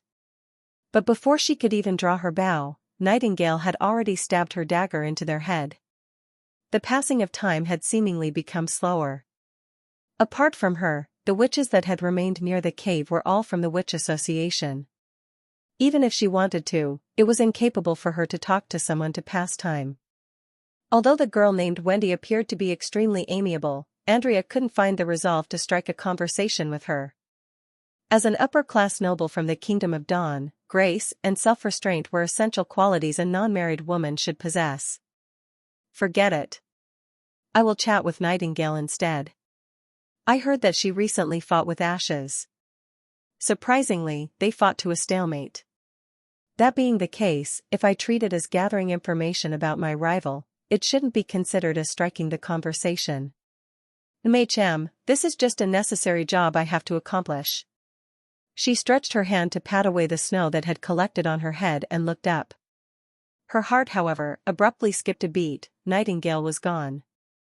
The woman who possessed golden curls and an air of elegance similar to that of a noble, was originally leaning against the side of the basket. However, she had now vanished without a trace. Oh, that's right, her ability was invisibility. Thinking up to this point, Andrea calmed her heart and began to perceive any sounds of movement around her. When one's sight was unable to be put into good use, their ears and nose would become their best assistant in ascertaining the whereabouts of an enemy.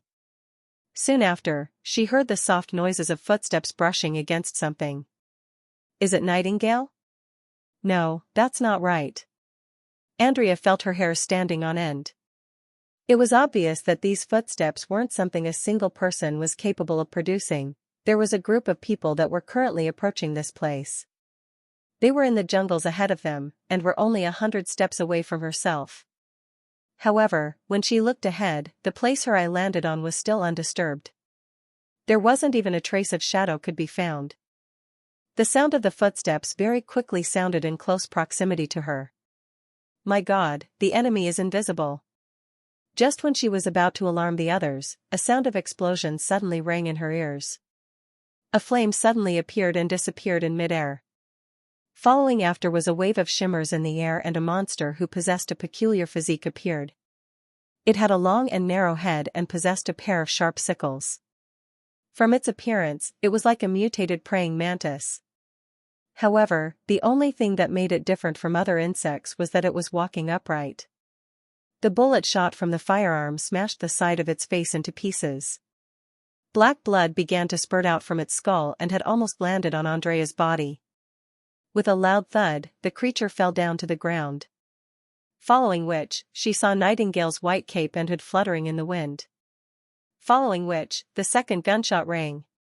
Damn it, I was careless. Andrea bit her lips tightly. She wished that she could have noticed it earlier. Although she had summoned her bow, she was not aware of which direction she should have fired her arrows. She could only retreat back to the side of the basket and stand together with the other witches. 4 gunshots rang forth and 4 monsters toppled over, all of them killed with a shot each. When Nightingale once again materialized herself beside a monster, Andrea put down her weapon and quickly walked towards Nightingale. What is that? If it isn't a demonic beast, then it should be a devil. She crouched down and fiddled with its talons and hand sickles. But judging from its blood color, it's probably a demonic beast. When did you discover them? Ever since they appeared. Nightingale smiled. In the dense fog, the radiance coming from the magic in their bodies were as showy as the sea of stars in a night sky. Can a demonic beast possess such an ability? Andrea knitted her eyebrows and asked. The smile that was on the other party disappeared. I guess it's because mixed breed are somewhat special. At that moment, the witches that entered the depths of the cave earlier just so happened to return to the surface as well. Besides the original 7 members, there was also an additional blue-haired girl on Ash's shoulder as well.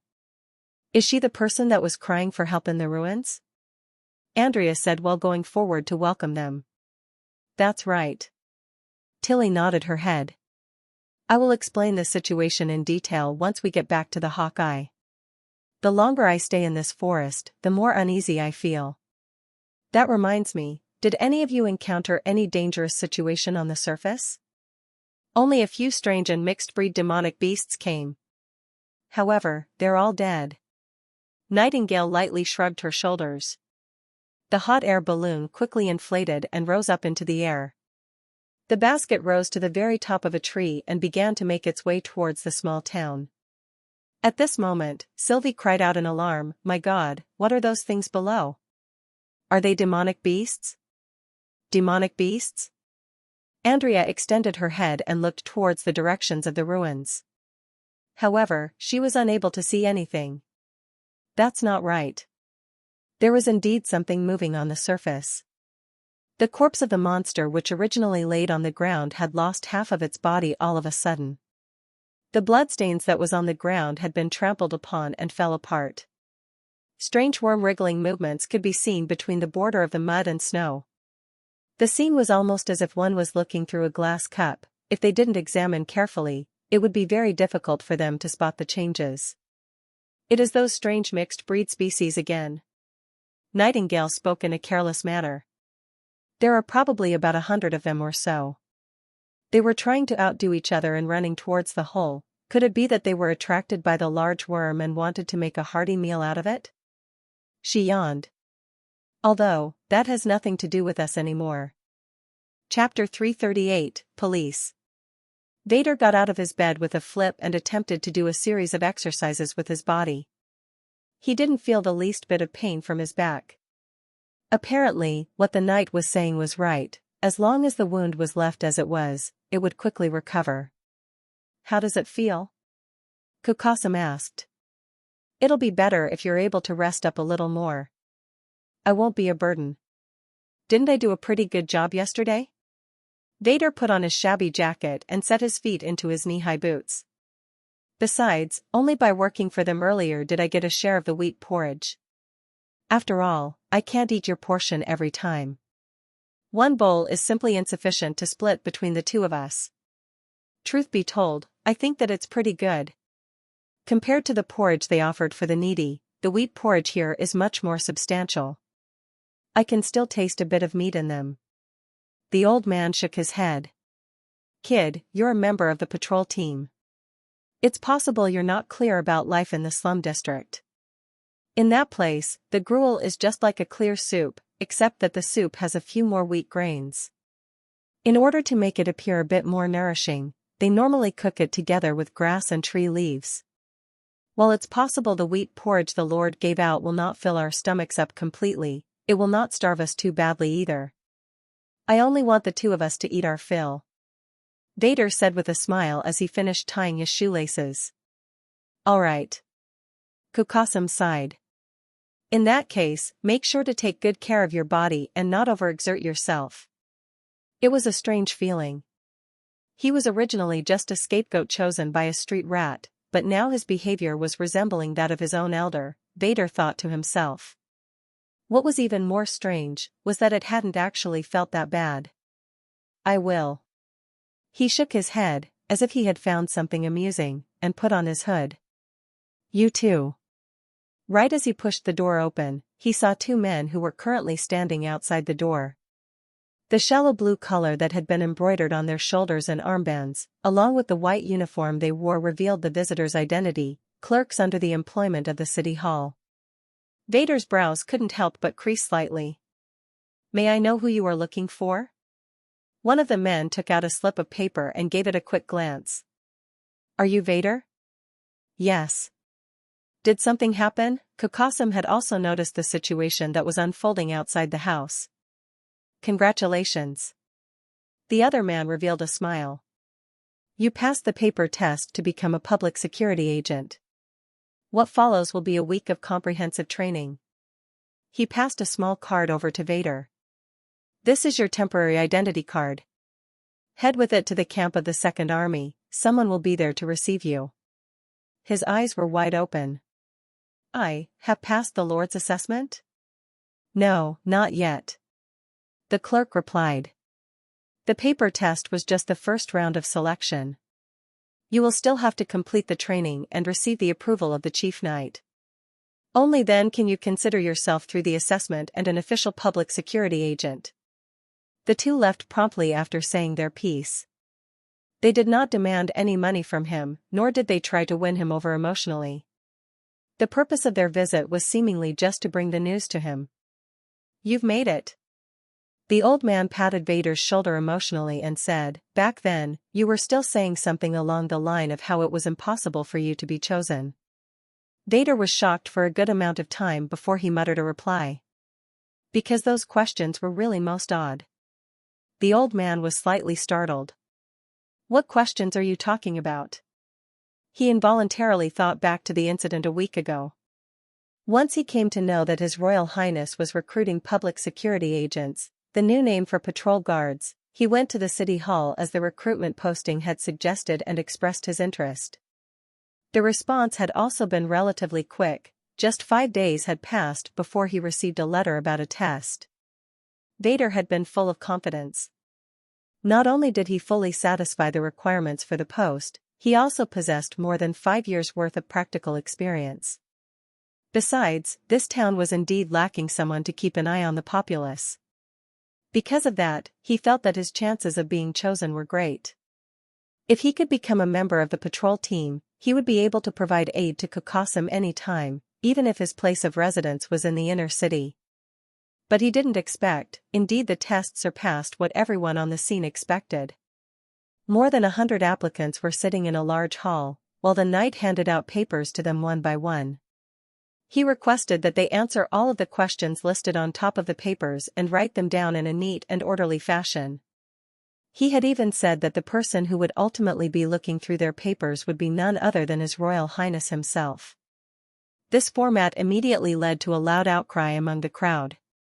Even though the requirement that one needed to be literate had been clearly stated, no one had expected that it would actually be incorporated into the test. At that moment, over half the people were dumbfounded. Even though Vader was able to understand the questions on the paper, he sat frozen at his place after carefully scanning through it one more time. What sort of weird questions are these? This was one of the questions, for instance. You're a coachman for a 4-wheel carriage and are traveling along a narrow strip of mountainous road. Inside your carriage are 2 citizens. At this moment, a group of refugees suddenly appears on the road ahead. You cannot avoid them, and can only choose to collide with them head-on, or let the carriage fall from the precipice. The former choice will cause the deaths of a large number of refugees, while the latter choice will cause the death of the 2 citizens. No matter the choice you make, you will always be able to rely on your athletic skills to survive. In this case, what would your choice be? Please explain your reasons in a minimum of 300 words. This question would put anyone at a loss. Even though it mentioned which side was the commoner and which was the refugee, the specific number of refugees was completely unclear.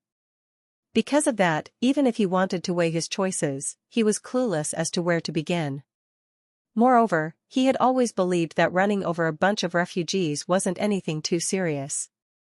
However, perhaps that wasn't the answer His Royal Highness was after. In that case, should he choose to have the citizens die? Could it be that that was also an accurate answer? At that point, he had even convinced himself that His Highness was deliberately making things hard. He believed that in reality, the true public security agents had long been decided already. It's nothing. Perhaps it's just been my imagination. Vader inhaled a mouthful of air. Well then, I will be heading to the camp now. Machem Kokosim heartily laughed and said. I believe you will definitely become an official public security agent. The camp of the Second Army was located on the north side of the small town, outside the stone walls that made up the inner city. When Vader rushed to that place, he discovered that the chief knight was already waiting for him in the camp. From today onwards, all of you are police cadets. After waiting for everyone to arrive, Carter opened his mouth and said, in the coming week, all of you will be required to stay in this camp and receive special training. The people who pass will stay, while the people who fail will scram back to where they come from. I will teach you all discipline, and what it means to work under His Royal Highness. In Vader's memories, this was exactly how a test should look, except, there were only 15 people remaining out of the 100 applicants. He cast a few quick glances around. From their dress and complexion, with the exception of himself, the rest of the people should be natives here. As expected, the literacy requirement hadn't been a joke. Permission to speak. Someone raised their hand and said. Carter's lips parted into a grin and said, Oh? Seems like you're pretty familiar with customs in the army. Speak. Haha, my big brother is in the First Army. He stroked the back of his head and said, Sir, may I ask what exactly is a police? Aren't we supposed to be public security? The police is part of the public security service. Think of them as the crew that is responsible for enforcing law and order within His Highness's territory. They're required to arrest criminals, crack down on illegal acts, maintain order in the territory, carry out policies issued by His Royal Highness and the City Hall, and help the commoners in need. Help the commoners? But you just said that we will be serving under His Royal Highness. There is no distinction between the two. Serving the people under His Royal Highness means serving His Royal Highness as well. What, do you want to enter the castle and attend to him personally? Carter shrugged his shoulders and said, we can talk about that once you have become an outstanding knight. But knights are nobility. Vader thought. Compared to commoners like them, the difference in social status was like heaven and earth. Not something one can bridge just by thinking about it. Remember, you're both executors of the law and guardians of the people. For now, go to your tents and change into your uniforms. The chief knight clapped his hands. After that, I just happen to have a mission that I would like to entrust to you all to complete. Chapter 339, Assassins. When Vader took off his patch-covered coat and put on his brand-new uniform, he began to feel his entire body warming up nicely. The top layer of the clothes was a thick leather material, and the inside also had a cotton lining. They possessed both the heat retention of leather and the softness of the cloth. Just these materials alone were worth several silver royals. Although in shape it was similar to the uniforms of the City Hall, the color was, on the contrary, worlds apart.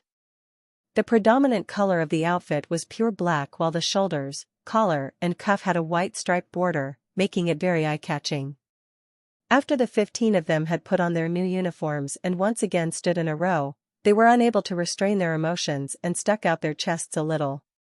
Not bad, Carter revealed a satisfied smile. Now, all of you follow me. At this point, the snow was still drifting in the sky. For Vader, it was still the first time he had witnessed snow falling unceasingly in autumn. Snow would occasionally fall in Valencia, but it would stop after 1 or 2 days at most. When that happened, children would frequently line up snowmen along the street. They would roll the snow up into snowballs and throw them back and forth between each other. As a result, children thought of snowy days as holidays. These were days of extreme inconvenience to the grown-ups, however. The excess snow made their shoes wet and moldy, which made it extremely difficult for them to traverse the streets. Shops ended up virtually devoid of people.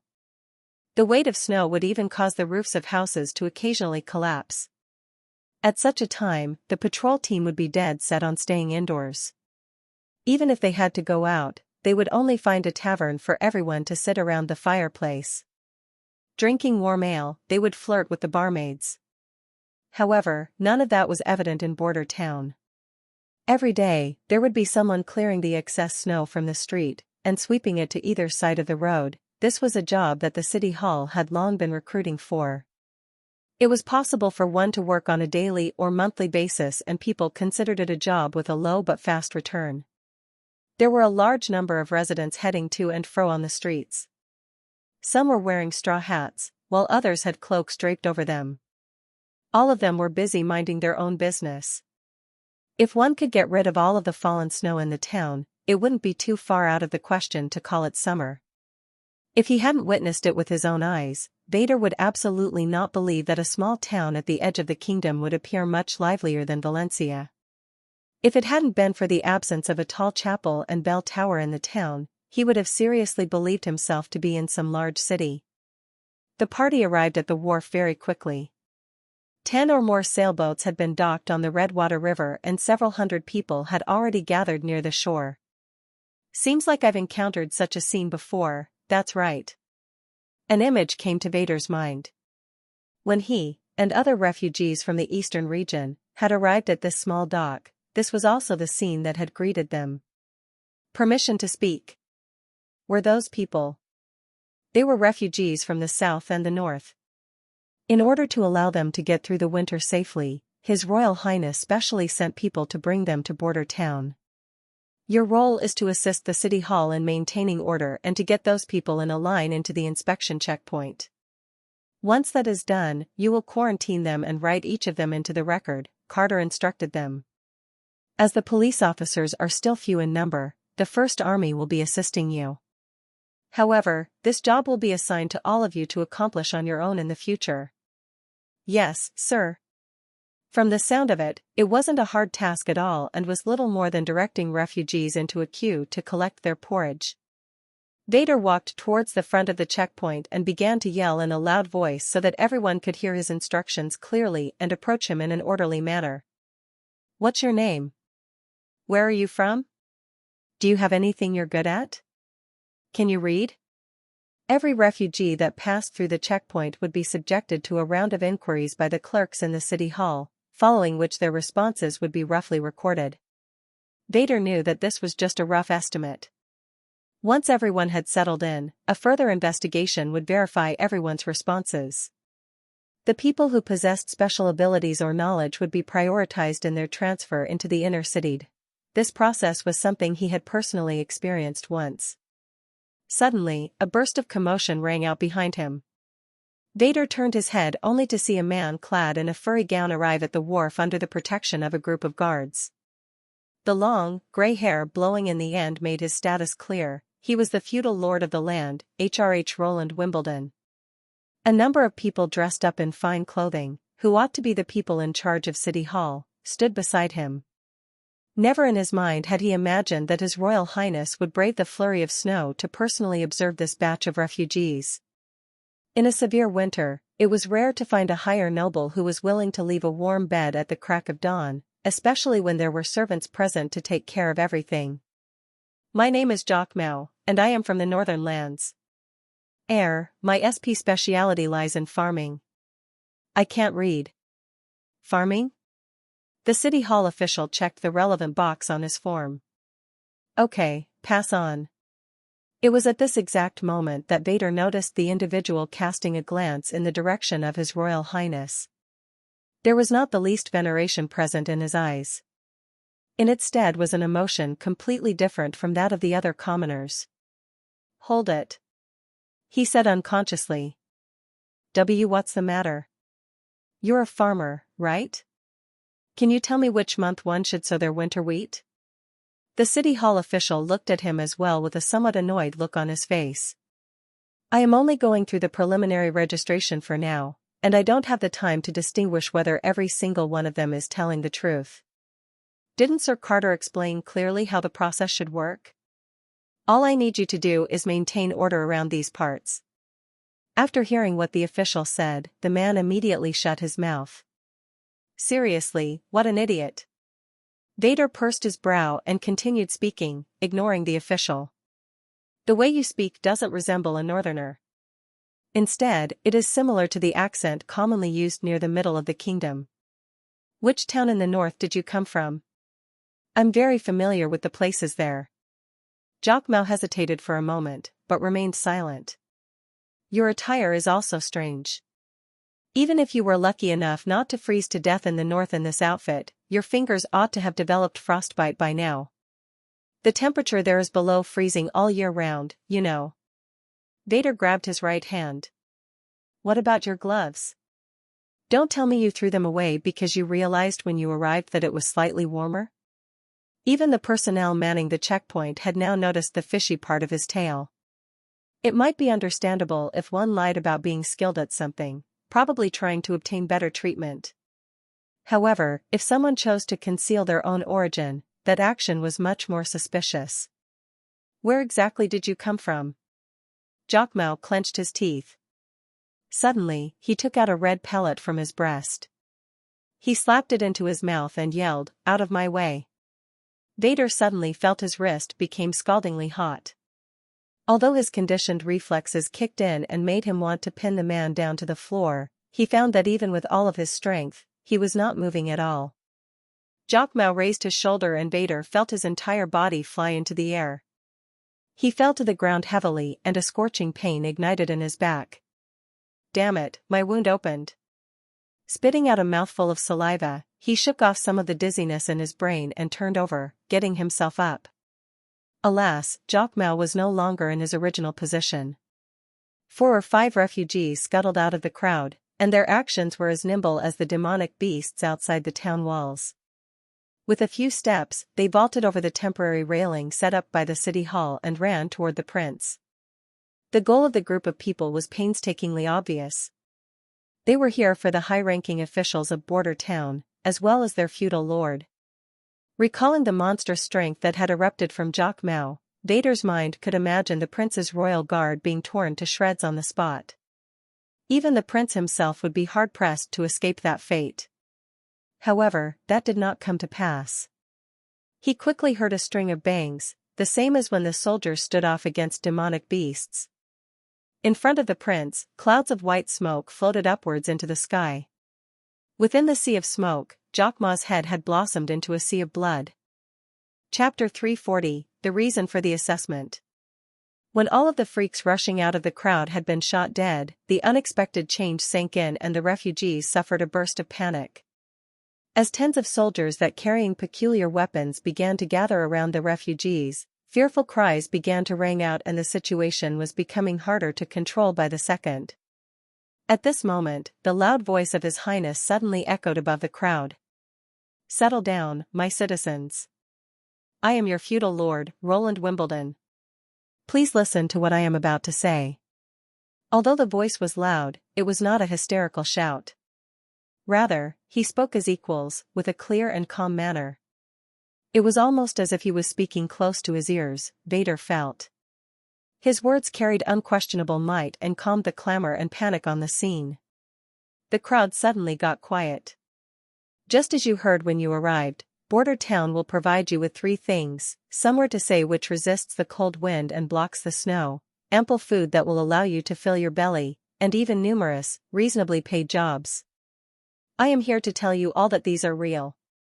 The house is made of thick clay, without the slightest crack for the wind to enter. A charcoal stove lies underneath the bed. When you sleep on it, it is as comfortable as lying on a meadow warmed by the summer sun. As long as the door and windows are closed, you won't feel even the slightest bit of chill, even if you are wearing the thinnest clothes. The food is wheat porridge, accompanied by meat jerky. When you scoop it up, you will be able to see the grains wheat falling downwards drop by drop. When you put them into your mouth, the rich viscosity will slow their descent into your stomach. Just one bowl alone will fill you to the brim." At this point, Vader suddenly began to feel his belly getting hungry. The things that His Royal Highness was speaking about were extremely novel. He was different from the majority of nobles, who repeatedly stressed their power and duty as leaders of the masses and proclaimed that everyone under their jurisdiction should comply with their wishes. Instead, he took the people's point of view and described his promise through basic necessities. It was obvious, looking at the rapt expression on the refugees, that his words had moved their heart. "My wish is for all the citizens under my rule to live out happy lives, lives where they do not have to worry about basic necessities. However, the enemies hidden in the shadows are not willing to see such a sight. Those beasts rushing out earlier were undoubtedly sent out by them. Their motive is very simple. They do not wish to see me alive, nor do they wish to let my citizens lead comfortable lives. If I disappear, would another feudal lord provide you with warm housing and delicious food? I am sure everyone understands this point clearly. The answer is also clear from what you have experienced thus far. There is no one except myself who's willing to do this." Vader realized that everyone's panic had dissipated. When the refugees began to treat the supernatural monsters as a common enemy, their unease gradually turned to anger. "The villains trying to harm His Royal Highness are also scumbags trying to harm our beautiful lives. People like them must never be forgiven.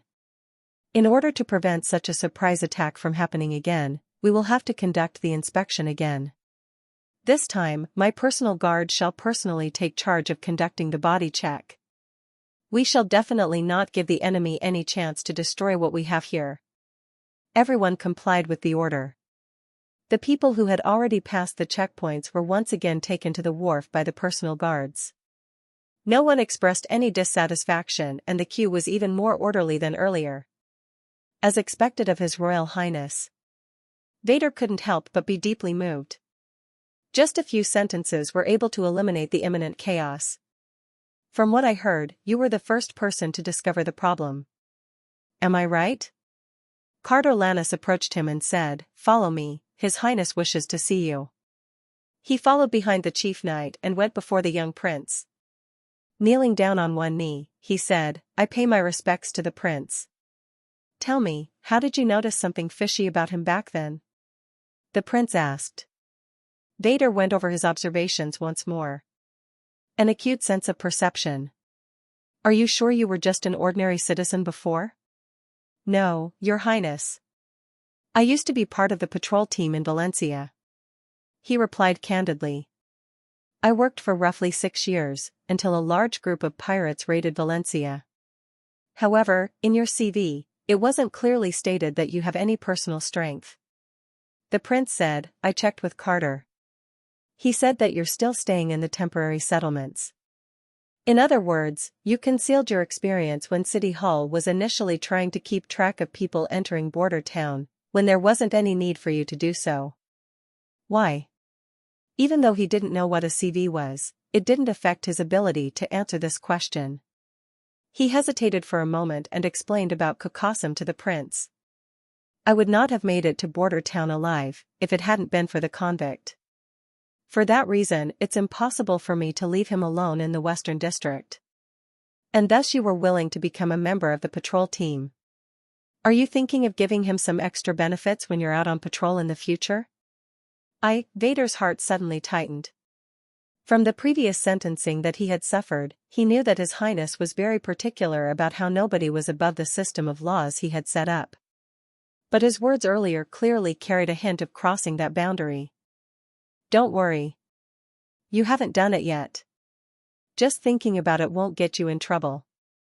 It seemed his mind had been read. The prince smiled and spoke.